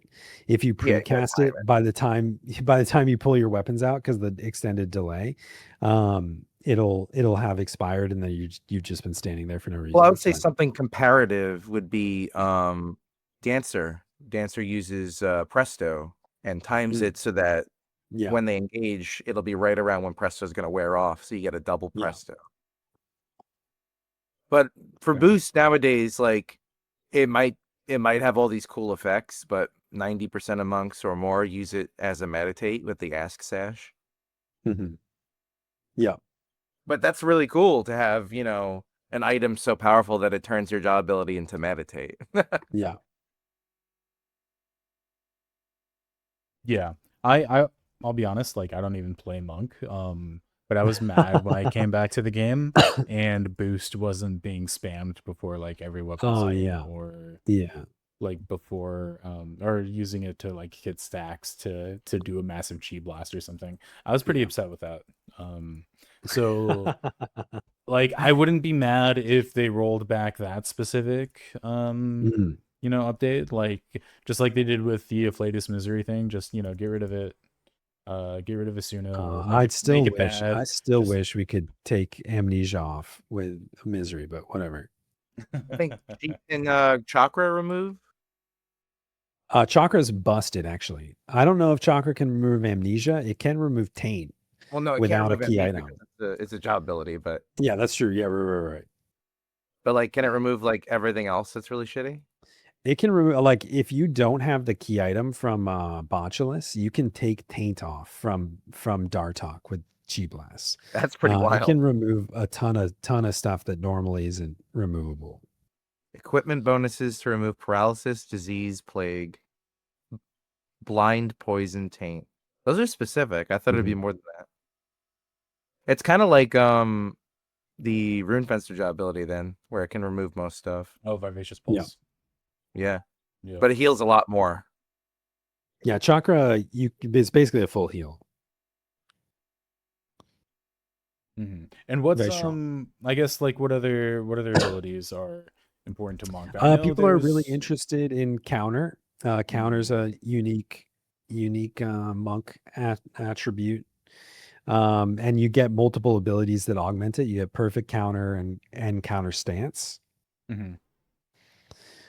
Perfect counter guarantees the next auto attack that comes in will be countered, and then counter stance is like it increases your counter rate but decreases your defense. So it's kind of like your last resort or your berserk or whatever that is a gamble on whether you should use it or not. Personally, I don't think counter builds are super viable. I don't believe, and this may be, I'm almost positive. Correct me if I'm wrong. Maybe Dex knows off the top of his head. I don't think you generate any TP off of a counter. Unlike retaliation, you generate TP, but you don't build any TP off countering on Monk. It is a very cool passive. And like back in the 75 days between counter and guard, that's what made Monk super tanky, super high HP. But then you guard a lot, which reduces incoming physical damage significantly, and then counter sometimes, which negates the entire attack. You don't take any damage, and then you hit them. There was a time with like Svarai and counter stance where people were big on counter stance builds. I don't really think they have too much use in any current Monk application that I can think of, but there might be some meme things. Counter does not with it, but grant TP. yeah, okay. But guard, you get tactical guard, which generates Yeah. conditional TP. It's similar to like shield mastery. Yeah. It says significantly, but isn't it just like P-diff lowered by 1 of the attacker when you guard? So that could be I'm not sure. a lot or a little, depending on what's hitting. Yeah. Monk was always kind of like from then and now, it's like the melee that is more defensive. Like if you think Warrior's defensive, I think Monk is more defensive. Yeah, I agree. It has more going for it, especially if a mob is like actively swinging for it. I think the main difference and the thing that misses with people's minds when they're talking about like tankiness as far as TD goes is just the difference of the armor type, right? True, they only get light armor. Yeah, where Warrior can use a lot of the gear that Paladin can, same with Dark Knight and stuff. It's like every now and then, I don't know if you guys have ever run into this, like a person coming from 14 will come in and think Dark Knight's a tank or something. And they have heavy armor, but it's not a tank at all. Well, just tell them that Dark Knight is Reaper so that they understand. I don't know what that means, so you've bamboozled me. Basically, in 14 they added Dark Knight and then they added Reaper, and Reaper is the scythe job that deals damage by like doing soul stuff. Okay. Whereas Dark Knight is the defensive job that uses blood. Cool. Somebody brings up a really good point. Just one final note on counter is that like like how every like reaction is queued in a specific order. Like you always dodge first, then you parry, like that kind of stuff. Counter is like way at the end of the list. So like even at an 80% counter rate, you very often aren't actually countering because it has to go through all the other stuff first. Yeah. And we talked about defensive abilities like healing yourself with Chi Blast, countering, guarding, but we didn't talk about dodge. Yeah, dodge is crazy. Dodge is great. Dodges a boost it to actually? evasion and guard rate. It gives you increase. I think it's 20% guard rate and some amount of evasion. I think it's I think 100 it's like and then no, I think it's like something. 60 with the shoes. Yeah, so the Dodge Anchorite skaters Dodge get gives 19 evasion. Dodge gives you your level plus 1 evasion. So 100 Oh, plus with job points another 40, and then plus with Anchorite skaters if worn on activation another 19, so another a lot of- 20, so 160 total. that's some thief stuff right there. Yeah. Yeah, that's crazy. And Dodge has like a pretty long uptime. It's like a 30, I think it's 30 seconds, and then I'm not sure how low you can get the recast, but you can keep it up a significant amount of time. So you're kind of constantly Bare in minimum Dodge. 25% of the time, but Yeah. probably more. Wow. Have you thought about making a Glansfaust for Dude, macro? just for the lock style, yeah. For the but- lock style. I meant for macro. Like pop it on. No, I boost really or, never have. Do you or have to boost keep dodge or- Glansfast on for it to keep the Do you? dodge effect? Oh, let me check. Only given when Glansfast is equipped. Yeah. Oh no. Why would they do monk dirty when they did warrior Yeah. not dirty? I think that's their way of just saying that warriors I'm not even gonna say Warrior that. gets to keep the berserk effect from their mythic weapon. Yeah. That's kinda dumb. silly. Well, I think what does the Glonspass do for dodge? It just makes it better. Addition more evasion and counter. It's another 30 evasion and 5% guard rate. And so no downside to it. No. No. Yeah, see, warriors get the 8% attack Except you're for wearing Conqueror, Glansfast. but you also get like 8% defense down. So it's like, hey, throw on this Conqueror and then go into Odyssey segments with no defensive buffs and get flattened or something silly. Well, speaking of Glansfast, go back to our mythic tier list if you want to see how poorly we rated it. Yeah. Or how highly. That's part of the fun. Yeah. It could be either one. That goes. See how It we might be in the rated middle of the pack. Glansfast in We the don't know. mythic tier list. It might Let us know your surprise thoughts you. down in the comments. Surprises throughout. Stay till the end. Don't click Jeez. off. Cool. So what other job abilities for Monk have we not gone over? Have we Chi talked Blast? about how does Chi Oh Blast yeah, work Chi now? Blast. Well, Chi Chi Blast- Blast is cool. Go ahead. No, you go. Whoa. Chi Blast used to Please, be like please. stack a ton of mind and do a ton of damage. It was like the thing you boosted. You boost, and then you put all your mind gear on, you Chi Blast, and big number. But nowadays it Or, doesn't really do damage at all. You You wouldn't use it bother to doing pull when your provoke's down. You do the Chi Blast instead. that. But jokes aside, like it's actually really powerful for the it's the merit ability that gives it the TP suppression. Yeah. Or does it do it on its own? I believe it's from your merit. The ability does not penance, allow right? the user or target to gain TP on its own. Interesting. Okay. So what? Let me see. It's Yeah, so you get penance is a merit that you can put into Chi Blast. It's almost required for most monk things, and it gives a 25% inhibit TP to the target. Cannot be resisted. Wow. And then So- I believe you're one of the AF, or maybe it's the AF crown, increases it by 2% per merit level. So it goes up to 35% inhibit TP. So what is the importance of denying TP with Chi Blast? Why That's kind of does that come into Monk's play? whole thing is that it can basically do a lot of content. Ammonon, which the whole point of Ammonon is to not let him use a TP ability, right?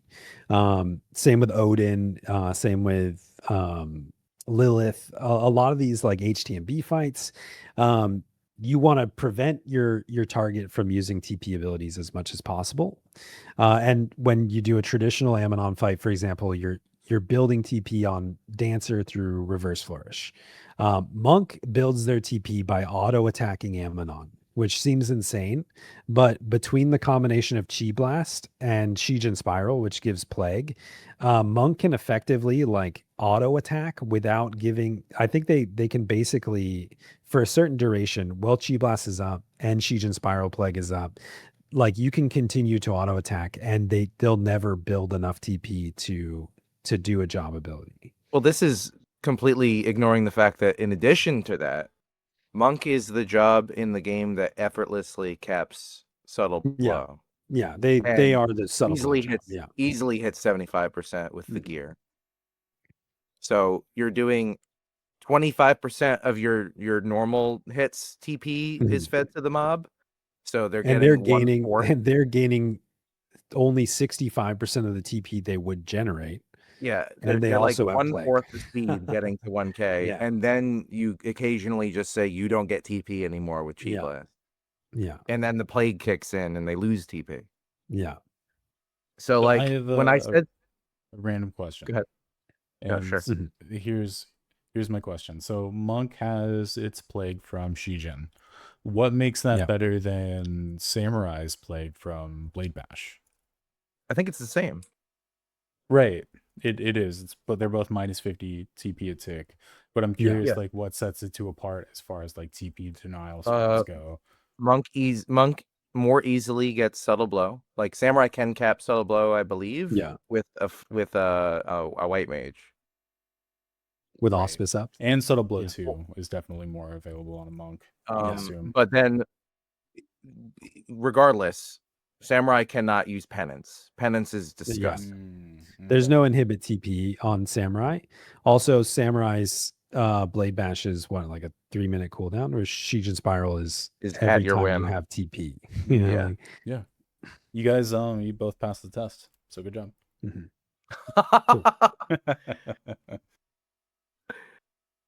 But Samurai has been like used in some, like I've seen people do Lilith or Odin with a subtle blow build on Samurai, but I think that like you have to sacrifice a little bit more to make it work versus like Monk, it's like all baked into their kit.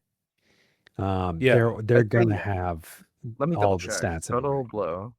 I think Could you Monk gets imagine damage against- could you imagine if Embose was a blunt damage fight? Like Oh my God. how That'd be different it amazing. would look than it does like right now? Yeah. Or if they just gave us like one set of like cat claws or something like that did slashing damage. Yeah, dude. Monk gets 35% Subtle Blow by Yeah. existing. Yeah, by Yeah. just by being there, yeah. And then you're It's always crazy. gonna have what, like your Nick Matu ring. Mhm. You're always gonna have like The those belt. sources The of belt, subtle dude. blow too. The Moonbow belt +1, which is Monk and Pup Yeah. only, that has 15 subtle blow 2 on it. You know what I mean? Like you're just So gonna, they have a lot of options that you it's can just mix so and natural. match. Yeah, absolutely.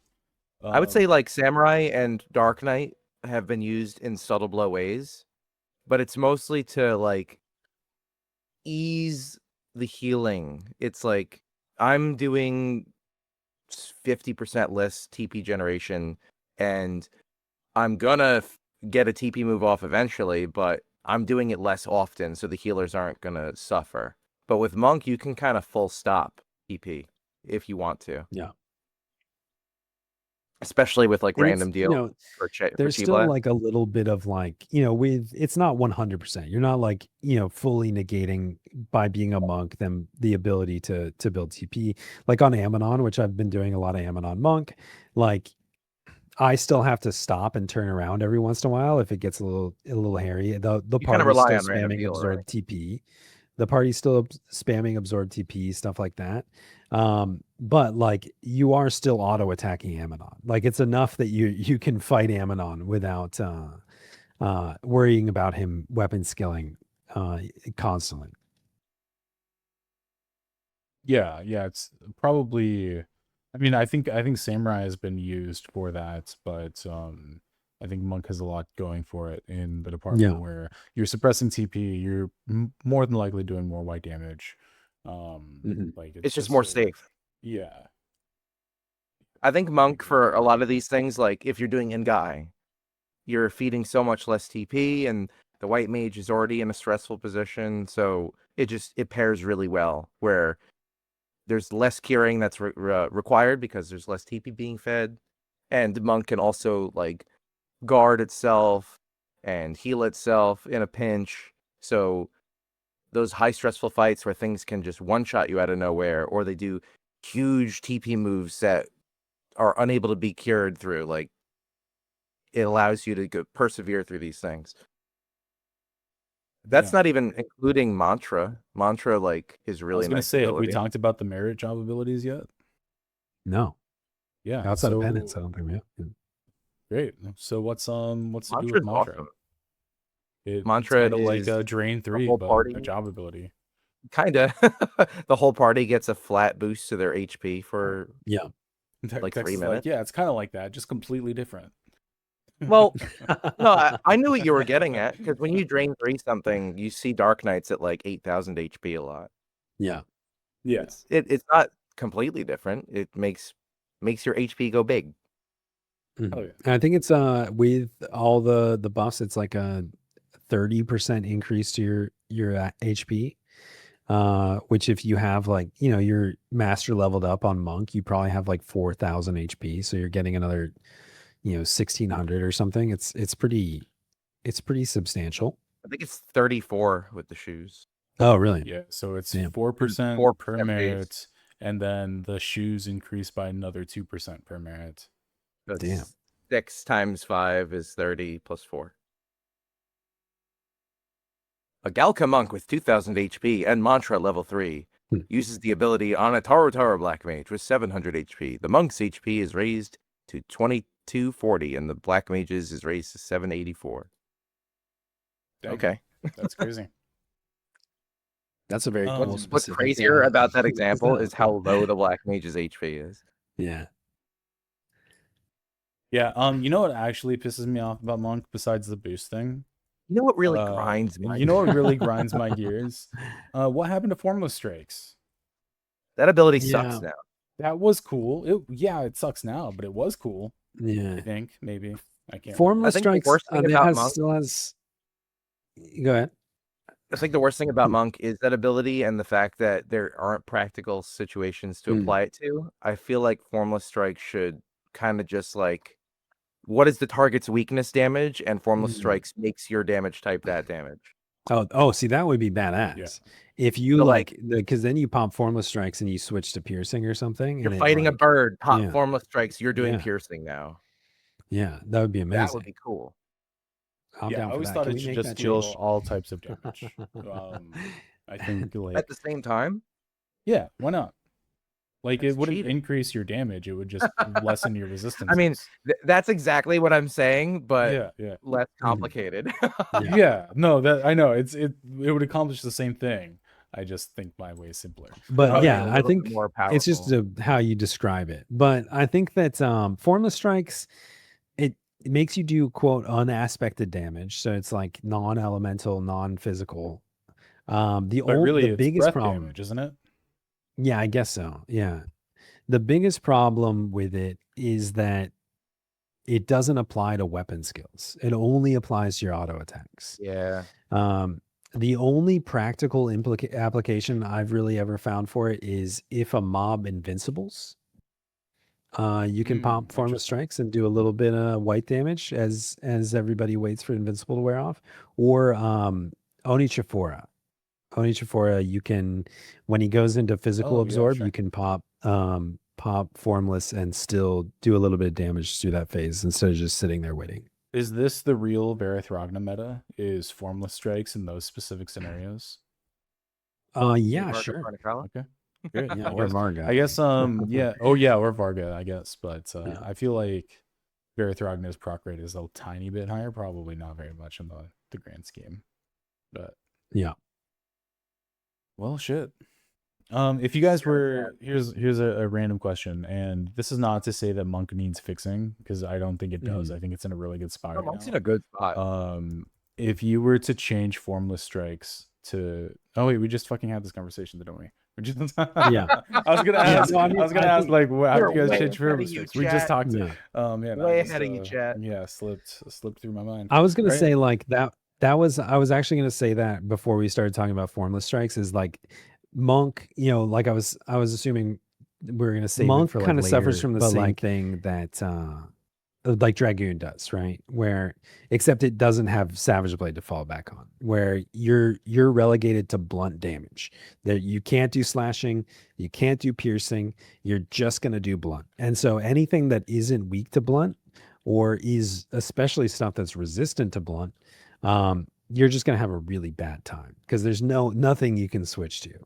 I think the So biggest- formless strikes, like Yeah. that'd be a cool switch, and like that's something we've joked about on stream. Is like, man, imagine if they reworked Monk and gave it like Tiger stance, Crane stance, and Snake stance or something, where you could switch between piercing, slashing, blunt.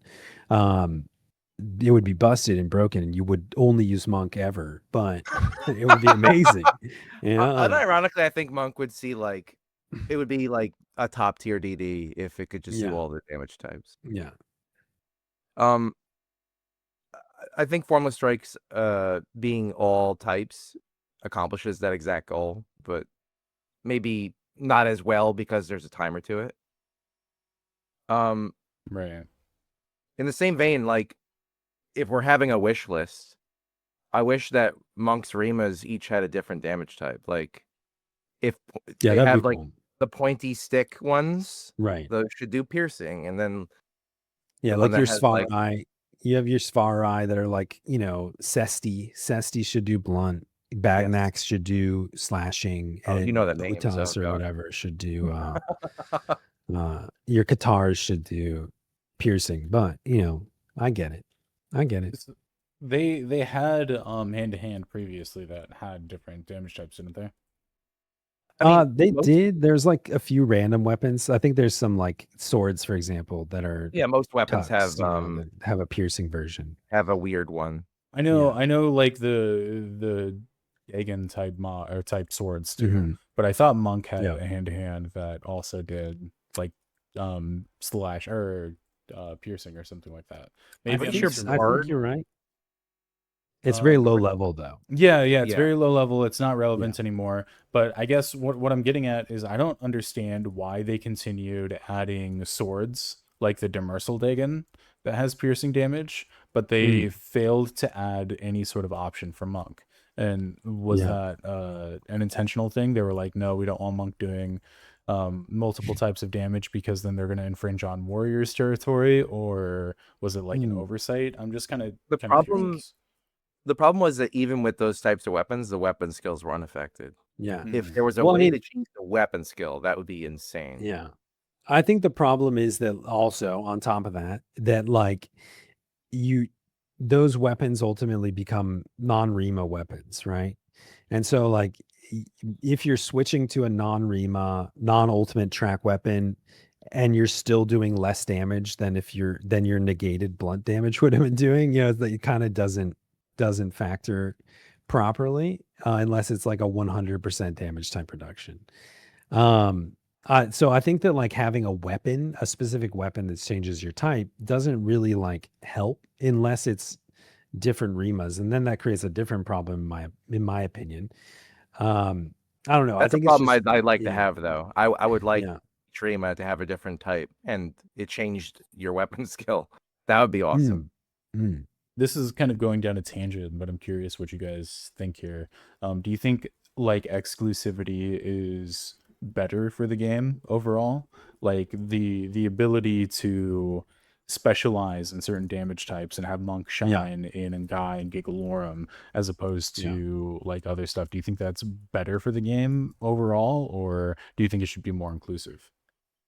I think it should be more inclusive because everyone knows that slashing is the favorite child, and blunt is the redheaded stepchild, right? Like there's more things that are weak to slashing, or slashing is fine, and there's less things where blunt is like king. It's mostly undead, right? Or like Yeah, your amorphs. skeletons, yeah. But that aside, like, while I do think that there should be more or less disparaging differences in the damage types, like I think there should be like a 33% split across the board. Well, that is Yeah. my thought. I also think at the same time that people overestimate how much of an impact it makes. I think Monk can do very well just doing blunt in most of the content where they would be like, oh, it's blunt, so it's not going to be good. Yeah. I mean, I think like when you get into your high bench Odyssey bosses, like that requires specialization no matter what. So like it doesn't really apply there. I will say like when I used to run Monk for everything, so I would do Monk segment runs, and if I ran into I think it's the trolls and Shield C, I would just be like, okay, skip. I know I won't be able to kill them in any reasonable speed. So I mean, it has enough of an effect, but I don't know. I think that I'm kind of on the fence on the inclusive, exclusive kind of thing. I think from I always remind myself that everything Square Enix does from a design philosophy is about extending the amount of time you have to play. So if like you can do all the damage types on Monk, like or any job, it's like that's cutting out potential playtime because you're not gearing and mastering another job. And I think that, I've been playing a lot of Final Fantasy 14 recently as well. And I think we talked about this about a little bit last week, but like they kind of have a problem with being too inclusive in their job design where everything starts to feel the same. And they're working away from that now. And I think that like there is something core to the Final Fantasy 11 experience that is certain jobs do things really well and they can't do other things. It's kind of, you have 22 jobs and being able to swap is part of the experience. It takes time to invest into multiple jobs to gear, but I think it's just part of the charm of 11 in a lot of ways. That's true. I agree with that. Yeah. I would like to see an option, a non-Rima option that like gives Monk the ability to do some like maybe one other type of damage. That'd be Kind of like a cool. Twilight side kind of deal. Yeah, or make the Limbus weapon deal piercing, or Yeah. just something different. Or even like something little like if Howling Fist was piercing. You know what I mean? Like make the some weapon skill variation where you can do some portion of your damage. That'd be cool, but yeah. And Velner in the chat said onion sword, which I think oh yeah. I think it's cool. Hell yeah. I don't know. The problem with that is Monk has 0 sword skill. So even with Yeah. the onion sword, it's not really powerful like you would expect it to be. Yeah, I don't know. I've always felt let down by Fastblade 2. I don't know how you guys feel about it. Well, the thing about Fastblade 2 yeah. is I think you need to go back and try it again with the Hoxne Ampula. Oh, It scales that's true. well. That's a really Scales good point. extremely well with double I attack. hadn't thought about that. Yeah. See, I was using it on Dancer and I was using it with the multi-attack flourishes, and those felt good when I was able to get those up before a weapon skill. But I don't know. I haven't played with it since. It's definitely a tangent, but I definitely think Dancer is the best job for that weapon. Red Mage is good too, though. Yeah, with temper. Absolutely. Yes, sir. Let's get before back we on lose Monk. the thread too much. Yeah, I was gonna say the only merit job ability we didn't talk about was Invigorate, which augments We didn't talk about footwork. We talked about all penance. Footwork's a normal job ability.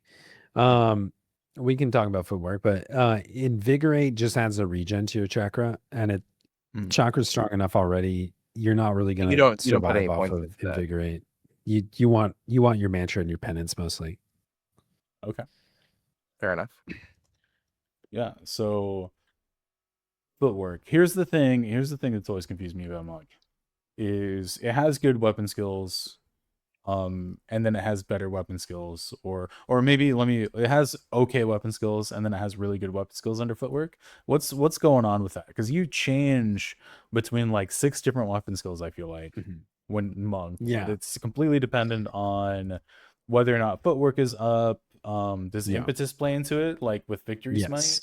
So one thing that like most people don't really know or understand is that like footwork, because of the gear that you swap into between footwork and impetus, you don't really ever want to use both at the same time. You don't pop impetus and footwork on top of each other. You kind of want to treat monk as having two different stances where like you're in your impetus phase and then you're in your footwork phase. In your impetus phase, you know, you're doing your raging fists and your howling fists. And, you know, if you're in Verith Ragna, victory smites, because they crit scale and stuff like that. And then in your footwork phase, you're leaning towards tornado and dragon kick. And that's when impetus is down. So when your impetus falls up, you put up footwork and then you kind of alternate your weapon skills. Interesting. That seems, I'll be honest with you guys, it seems like a lot to juggle. When hear me out. When I log on to a heavy DD or when I switch jobs, I want to sit there. I want to spam control 1. And anything beyond that is really complex. So hell yeah. I might need like a step-by-step like monk guide for how to have I was gonna start playing monk after this episode, but now you're telling me I have to think, and I don't want to. Exactly. If I want to think, I'll hop on scholar, not monk. Okay. So in general, like kick attacks is like it's a monk specific. I think only monks can get it, except for with the dragon fangs, the puppet master equipable Mog Bonanza weapon. Yeah, we're definitely gonna get a new one in a week or two. Please. Yeah. Okay, hear me out. Bahamut's Hose, level 75. White Mage, Red Mage, Thief, Paladin, Beastmaster, Bard, Dragoon, a bunch of jobs. Kick attacks +6. And no, I don't think it grants kick attacks to those jobs, does it? Or does it just +6%. add kick attack rate? I don't know. But I don't think it grants it the ability to do it. So is there a piece of gear that grants the ability to do kick attacks? Is that something? Is that a Dragon Fang for pup? Dragon's Fang occasionally doubles kick damage. It lets pup kick. I don't know why, but it does. Puppet Master kick attacks +14. Yeah, I don't know. I guess we'll have to do some experimenting to see if those level 75 with no other stats. Yeah, see if you can kick on warrior. Well, they'd have to use hand to hand, right? You can't kick without hand to hand. That'd be crazy. You'll like swing your dagger fight and then you kick. If that's true, then I'm not interested anymore. I had a very specific axe. Yeah, I had a very specific image. I my great axe and I fucking Sparta the guy. Yeah, dude. Exactly. There is this is a complete aside. I don't know if you've ever experienced this on Elvon, but I think it's an animation glitch where if I disaster at the right point in my auto attack swing, I don't actually move my axe, but I do the stomp motion as you like kind of pivot when you do the disaster animation, but you keep your axe like you're holding it. And so every once in a while I'll get this animation glitch where I just stomp on a Mandragora, and it's one of my favorite things. And if you could do that as a passive on warrior, it'd be fantastic. Yeah. Maybe do you think the kick attack damage will come into play with that? I don't know. Maybe it's a hidden attack that we don't know about. Find out. Yeah. Can we summon Pet Mandragora to kick at enemies like a football? Yeah. That's crazy. It's a passive if you have a Tarutaru in your party. You can punt the Tarutaru at you. Okay. Yeah. Anyway. I don't think you can get kick attacks on anything but monk and pup with that specific thing, but I may be wrong. If you know differently, let us know down in the comments. Yeah. But kick attacks in general, it's a monk passive, and it basically acts as an additional attack after your auto attack round that does, it's just like an additional hit in your attack round where you kick something. So does it increase the footwork, like the kicking weapon skills, because it's adding more hits to it? Is it increasing it because it's giving like the kick attacks a multiplier? What's going on that's making so footwork basically they changed it at one point. This is another one that was adjusted, and I think it was long before the 2019 adjustment, but footwork used to make it so you just kicked. You would stop punching and you would just kick. They changed it at some point, and it basically just increased the rate at which you do kick attacks. So you get a 20% more kicks when you're in footwork at base. You also get kick damage. Your any kicks that you do are increased by 20 plus the base damage of your currently equipped weapon. And then you also get increased attack by about 10% on all kicks. So all those effects, the rate doesn't really apply. Tornado kick and dragon kick are kicks. They're classified as kicks. So the base damage and your attack are increased on those weapon skills when footwork is up. And then you also get like additional modifiers when you're wearing your Biku gaiters and stuff like that. But it's also with Dragon and Tornado, if you proc an additional kick attack from footwork or whatever, that's like an additional hit towards the FTP on those hits, right? I think so. So you have like the 20% increase rate. You can basically double kick attack. It's not just and the it boost applies the level skill. Yeah. But kick attacks operates kind of very similar to like Dakin from Ninja, or like Anshin, in that you're just getting additional multi hits that are not double attacks, but just free TP. Yeah, and like for example, the Biku Gators, the Empyrean feet, they give you an additional 16% attack in footwork.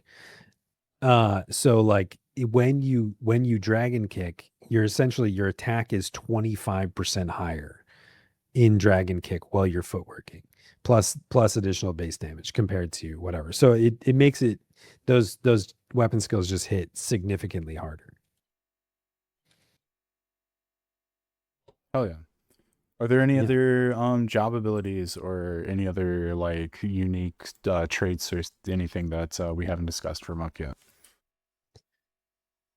I mean, let me look at the page. Let me see if we missed anything. We talked about Mantra. We talked about Chakra. We talked about their massive HP pool. It's really fun to be on Monk in Limbus, for example, where you've got your master level HP inflation, and then you also have the whatever they call those things in Grace, your Grace buff, and you're just walking around with a ridiculous HP pool. Plus counter, plus guard, all those other things we talked about, all the job abilities. And then your SPs. We haven't talked about. Well, I think we'll talk about it with 100 Fists in a second. Inner Strength is just a much stronger solo cast. Their second SP, Inner Strength, is an HP boost. So you basically have it's like Mantra, but it's only for the monk and increases your own maximum HP, and it gives you a very high counter rate. I think isn't it 100% and guard? Oh, I think it's 100% guard and counter. Yeah. And it doubles your max HP. So you get a huge amount of HP. And it also heals you to full when you use it. So it's like, it's an awesome, like, oh shit button. It's a great kind of defensive hit.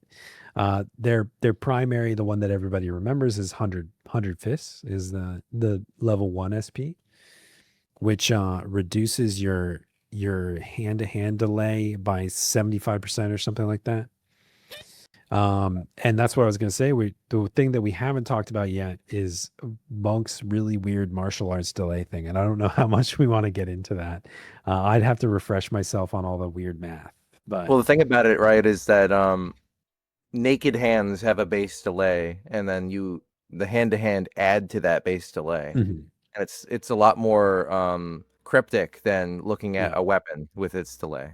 Yeah, I don't think we need to get like super into the weeds on it, but I think it's important to understand that martial arts is Monk's version of job ability. Yeah, it's like dual wield. It's like dual wield for ninja or for thief. The biggest thing about Monk, like you said, like most things, you have your delay on your weapon. Yeah, go ahead. You said, Dex, you said it's more like dual wield. Yes. Mhm. Isn't dual wield job ability haste? Well, like when you Not say really. job ability haste, it makes it sound like you can just put as much as you want on, but you get negative effects from having too much dual wield or too much Yeah, so martial Right. You get the negative thing with effects, but it's both accomplishing the. both dual wield, so job ability haste is calculated just like haste. It just has a separate cap from magic and uh whatever the other one is. Magic and equipment haste, right? They're just three different buckets that you put haste into. Um dual wield and martial arts affect your delay, which Right. is different from haste, because So you're haste saying is delay part of a reduction calculation. is okay. Yeah. Sure. So I wanted to delay specify reduction the is difference different. because there is a negative for too much. That's all. Yeah. Right. And But the they do reason, accomplish the same yeah. goal. And that's the reason why is because it's affecting delay and not haste. That's the huge like They both separation between contribute those towards two attack things. speed, but Yeah. Your attack speed Right. is a factor of your haste and your delay, but delay is used in your TP gain calculation, and haste is not. yeah, the I higher think is your delay, the more the core TP a thing. weapon generates, which is why two-handers Yeah. get more TP per swing. They have higher delay. And so the weird thing with monk and with any dual wield job is that you can, because all those formulas are separate in terms of how haste works with attack speed, and how TP generation is calculated with delay. You can actually have too much dual wield and you can have too much martial arts. So you can have too low delay on monk, where you're capped on the amount that you're reducing your attack speed. Reducing your delay further will not make your attack speed go higher, but you will continue to reduce the amount of TP that you generate from those attacks. So you're still attacking every 1 second, for example, but instead of generating 50 TP, you're generating 45 TP, and it's just making you weapon skills slower without having any other added effect. Right. And that varies by each weapon. Yeah, and so every weapon has a different delay amount. And it'll kind of change how much martial arts you need, which martial arts affects, like, reduces your delay, the delay of your hand-to-hand attacks.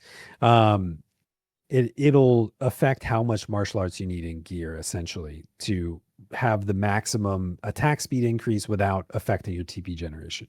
Varith Ragna's always run into issues with this, right? Because it's a very low delay weapon. So it's very easy to overcap. In fact, I might be misremembering, but I want to say that, like, you start over delay capped with Varith Ragna on monk. I think it's about that or more, but Yeah. if you use Barathragna, it's like you don't want to use a mock earring Yeah. or you don't want to TP in the Biku body. Yeah, versus God Hands was always very slow, right? God Hands has a very high delay, so it's actually kind of difficult to hit that sweet spot. And that's one thing that, if we get into, I won't go too deep, but in the weeds, but like Varith Ragna, that's one of the big benefits of Varith Ragna is that it sits in between both of those in terms of damage and delay. So it's kind of easy to push one direction or the other. So does Monk have the same problem that Ninja does with a lot of its JSE having too much martial arts on it and Yes and ultimately no. being a hindrance? Ninja has it a lot more. Ninja's like, Mhm. for no reason, all of its gear has tons of dual wield, where it already has tons of dual wield, so it's counterintuitive. Monk, I would say the biggest example is the Biku body. The Biku body Yeah, I is think only incredibly the powerful. Empyrean body, really. Yeah. But you It's still incredibly powerful, use but that all the time for impetus, right? Yeah. For so impetus, like because if it's you have really impetus up and you're already on a good spot with martial arts, you kind of just take the L in that it's going to lower Yeah. your TP a little bit. Right. Mm-hmm. Damn. That's Because crazy. the body's so good on its own. Mm-hmm. But I mean, for reference, just so, like, all the things that impetus does, that we were talking before, up to 50% crit hit rate, all the whatever other effects it has, all the stuff that impetus does, the Biku body, the Empyrean body, gives you an additional 1% crit hit damage up to 50, and then additional 100 accuracy. So like you're talking about you're hitting 100% crit rate, and you're also doing a 50% more damage with all your crits when you stack it up. Yeah, it's actually insane. Yeah. How strong Yeah. that is. Cool.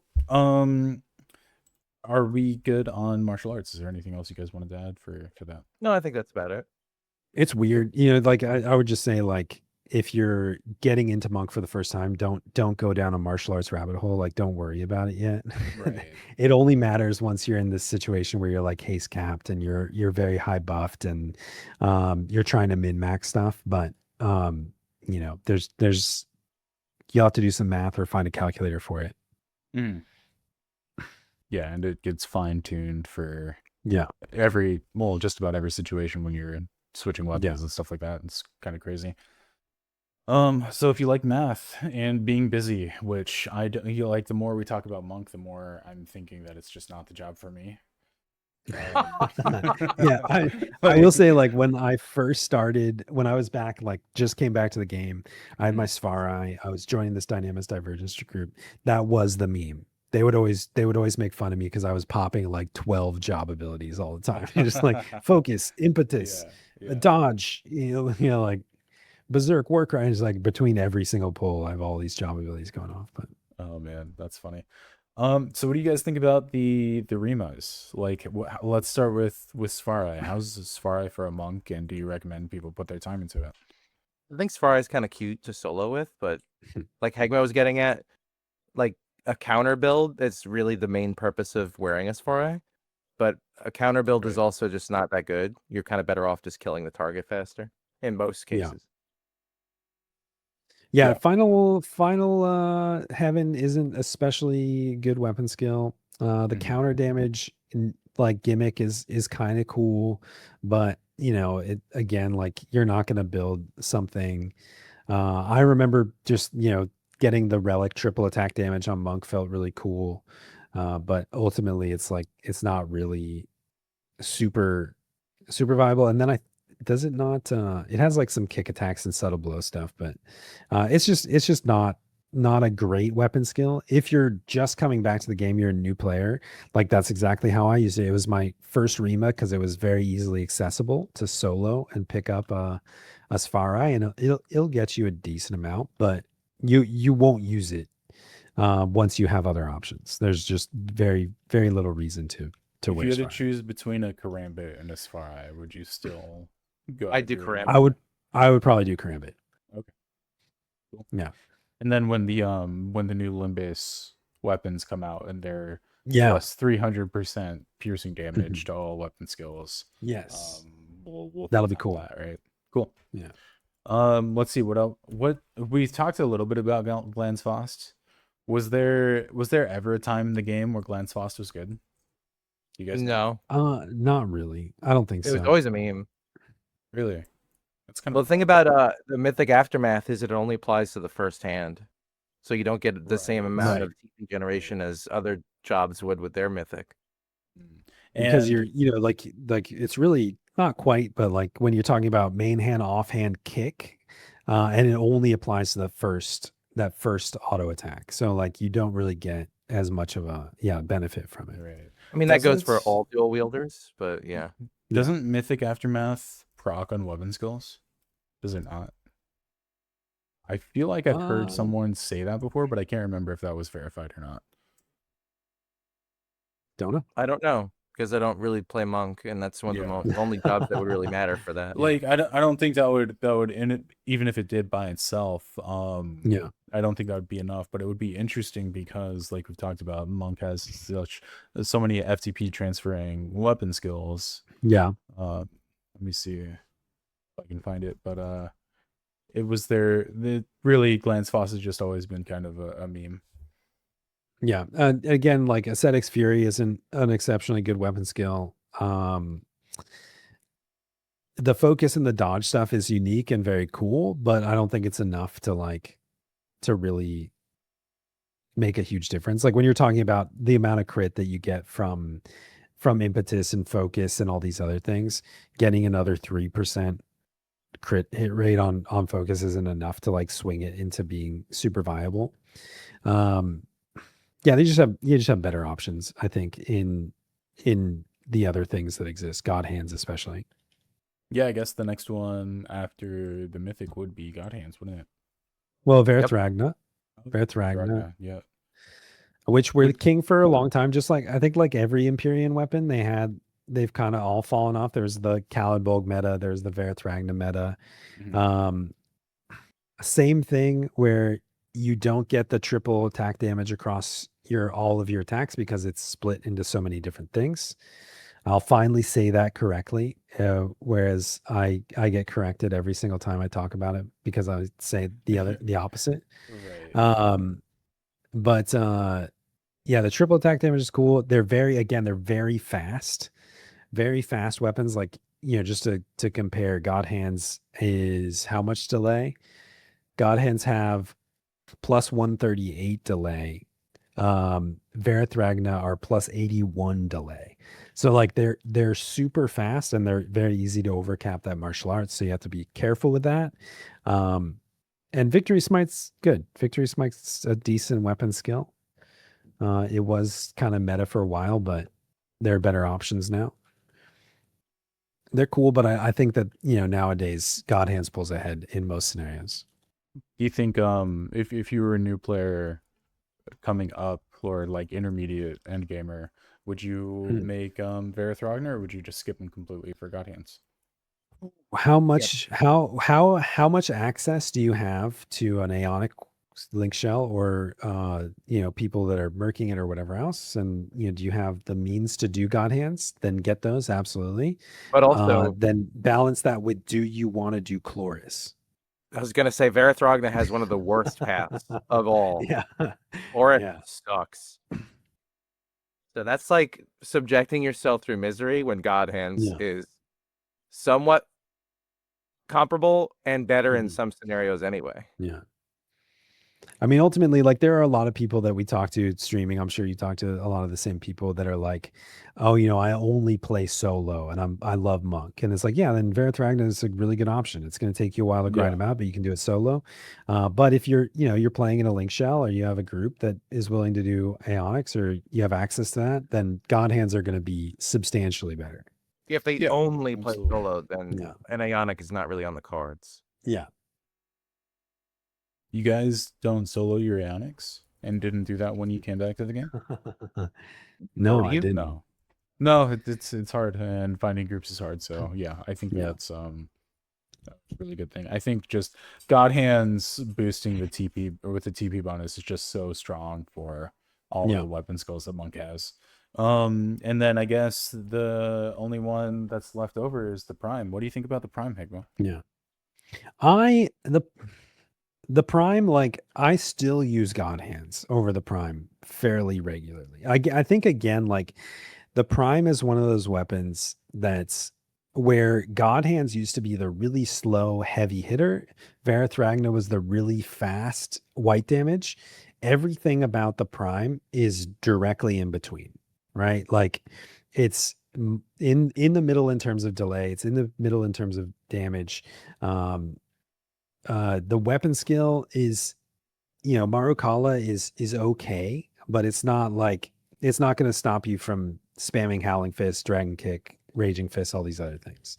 But it does have the triple damage proc as well. You know what I mean? Like, so there's kind of like it. I would bet that God Hands probably sims slightly ahead of it, but they're probably pretty comparable in overall damage output. It just depends on like how you want to feel when playing. Do you want to do those really big high damage hits, and is the fight going to cater to that, or do you want to like do this kind of more hybrid? You're doing triple damage procs every once in a while. You're also doing decent weapon skills that still hit decently hard. I mean, on Ammonon, I switched to God Hands, right? But that's mostly because I want to be as slow as possible. I take all my double attack off too on You don't want to overfeed, yeah, and then the yeah. TP bonus is enormous too. Yeah. Yeah, that makes sense. So you like is Varga your go-to, and then you when you're doing like TP denial or something like that, you Yeah. switch to Yeah. gut hands. For sure. Okay, cool. And I think What else? Like go ahead. Varga, and and it's worth noting too that Varga has a really cool effect on Puppet Master, which is what we're talking about in the next episode, right? Right, guys? Guys? So I was going to ask because I think it's worth noting. Monk got a substantial boost very recently. And well, first of Very all, recently, respective relative to Final Fantasy 11, which is 7 years ago. Yes. I was gonna say, how do you like the duty set for your monk? You've been putting it together Oh, for yeah. Limbus. I feel like that set is really tailored for monk That as set a is bananas. compared to a lot Duty of is other really cool. Duty is, I mean, basically, like it has all the stats that you want on Monk. It's got subtle blow. If you're in any risk of not capping your subtle blow, it has even more. It has DT, it has double attack, it has triple attack. It basically just has all the stats that you want on a monk. I would say it has all the stats any DD would want. Like Yeah. it's like if you look objectively, it's like the most DD set of them all. Every Yeah. other DD is jealous for not being on that set. Yeah, absolutely. But that paired with the Hoxney Ampula, I feel like Yeah. has. Am I overstating it that I feel like Hoxney has put Monk in a wildly different light than it was before? No, you're not. I will opinion. say that like Hoxney and the duty set are kind of at odds with each other.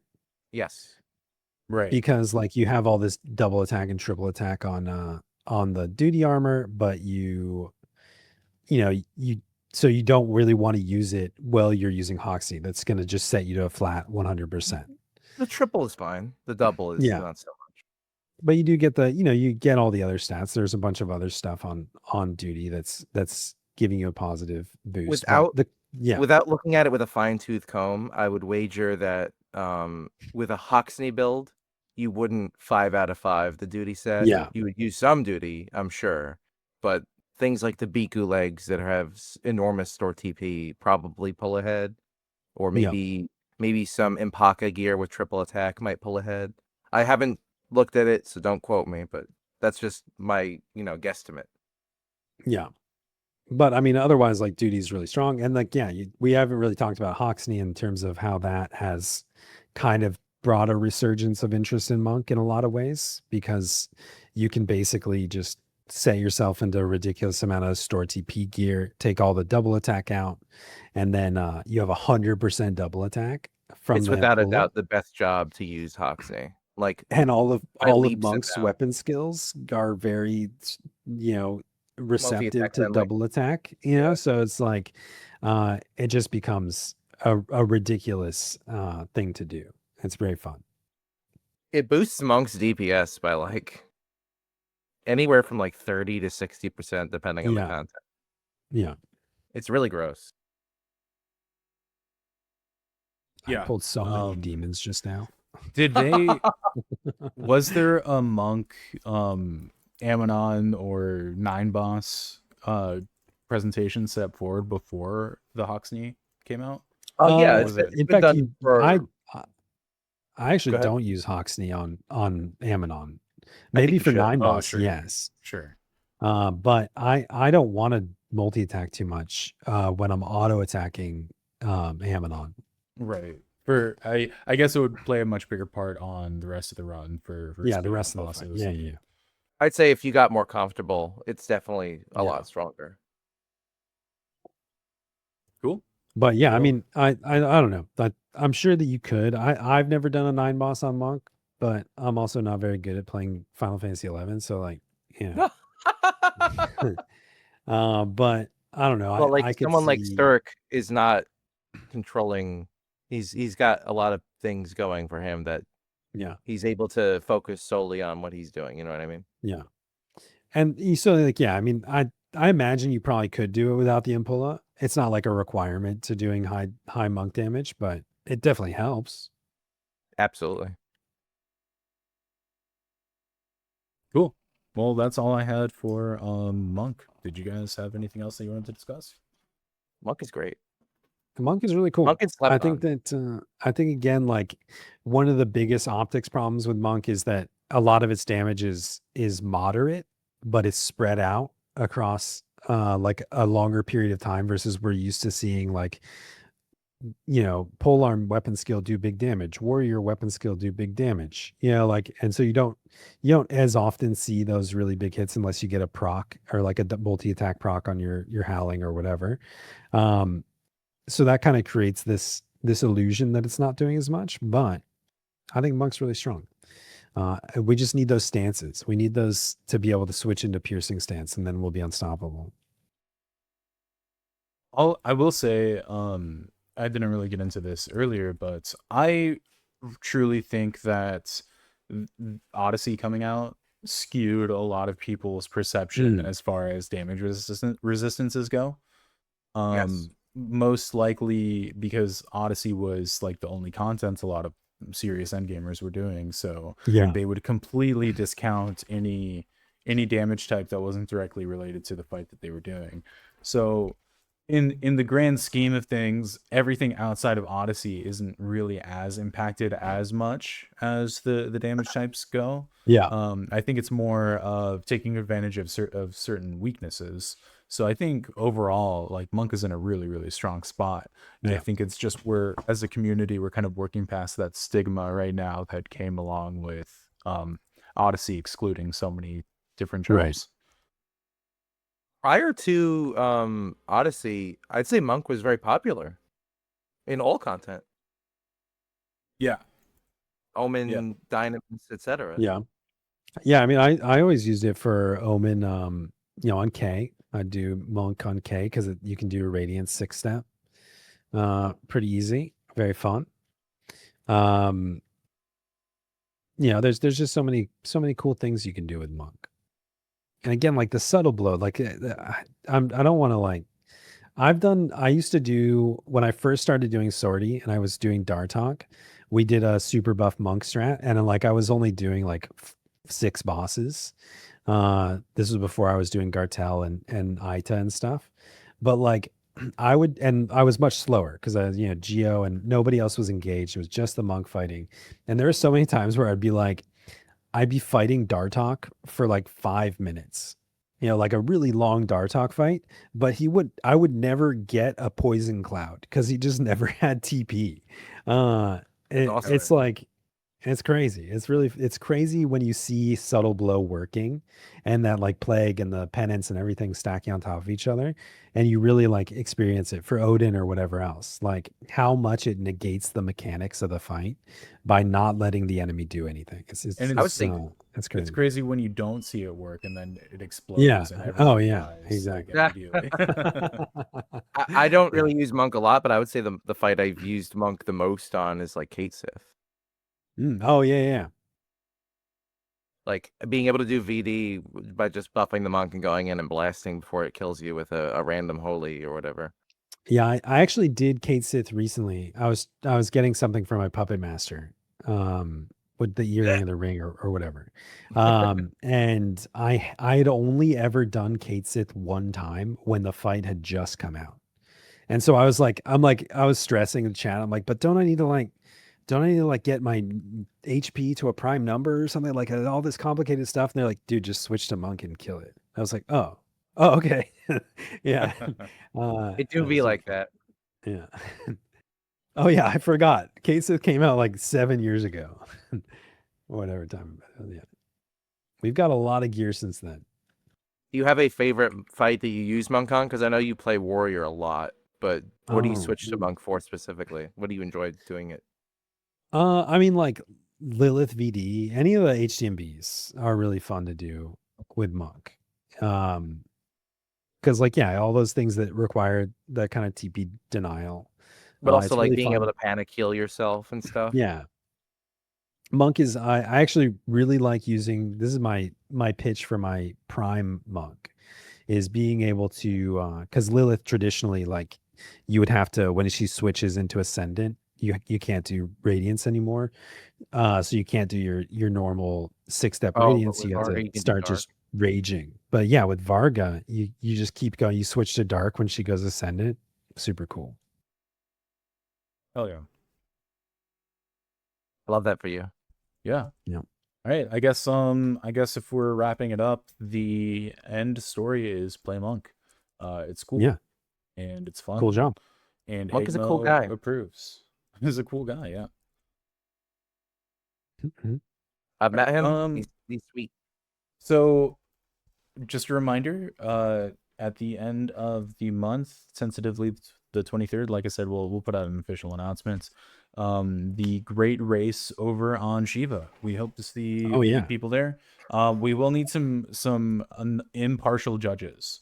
So if you're interested in making sure that Dex and Hegmo, well, okay, so I need two things from our judges. I need to, one, make sure that they lose, and two, make sure that they're not cheating. So Make sure that If nobody else but Myths cheats. Yeah, that silliness aside, if you have any suggestions, any ideas, or things that would spice it up, please throw them in the comments. Or send an All right. email and we can talk about it. Yeah, We're send us all an in. email. I think we should all be in a party. Mhm. With so we should all be in one party so that we can see if somebody's like adding somebody in. But Yeah, there should be zero 3 other shenanigans. people in the party. 3 other people in the party that are on Black Mage that can if they see us warp to us. Oh my God, no. Oh wow, the hell? yeah. That would be actually really funny. That's If you get trapped by one of the black mages. Yeah. That's gonna be It so might. easy They for have them to because wear they're gonna have like they have movement to speed be in gear or RP walk. chocobos. No, but that's what I was gonna say. They have to be in RP walk. They have to be Oh, like sure. toggle into walk mode. But if they catch us, they can do to us.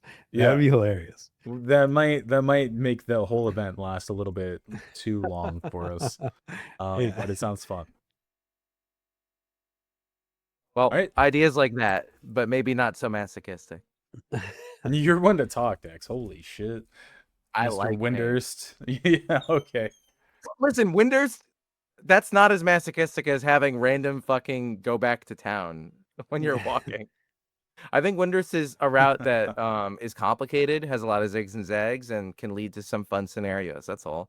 I think the biggest thing is that like I've spent about 90% of my Final Fantasy 11 career between Gustaberg and Rolandberry Fields. You know what I mean? Like, and then like another like if I said, you know, whatever, I said 90, and then there's like 7% that's between Lethane and Battalion Downs. And then like 0.025% of my time is on the Windurst route. I can't even tell you what zones connect over there. Yeah, you can. That would be my struggle as well. Is I'll know the route from Bastock. I don't know the route from Winter. Yeah. So cool. All right. Well, thanks guys. That is it for the day, and we will see you next time. Mhm, mhm. Bye, love you. Bye. Bye. For the race.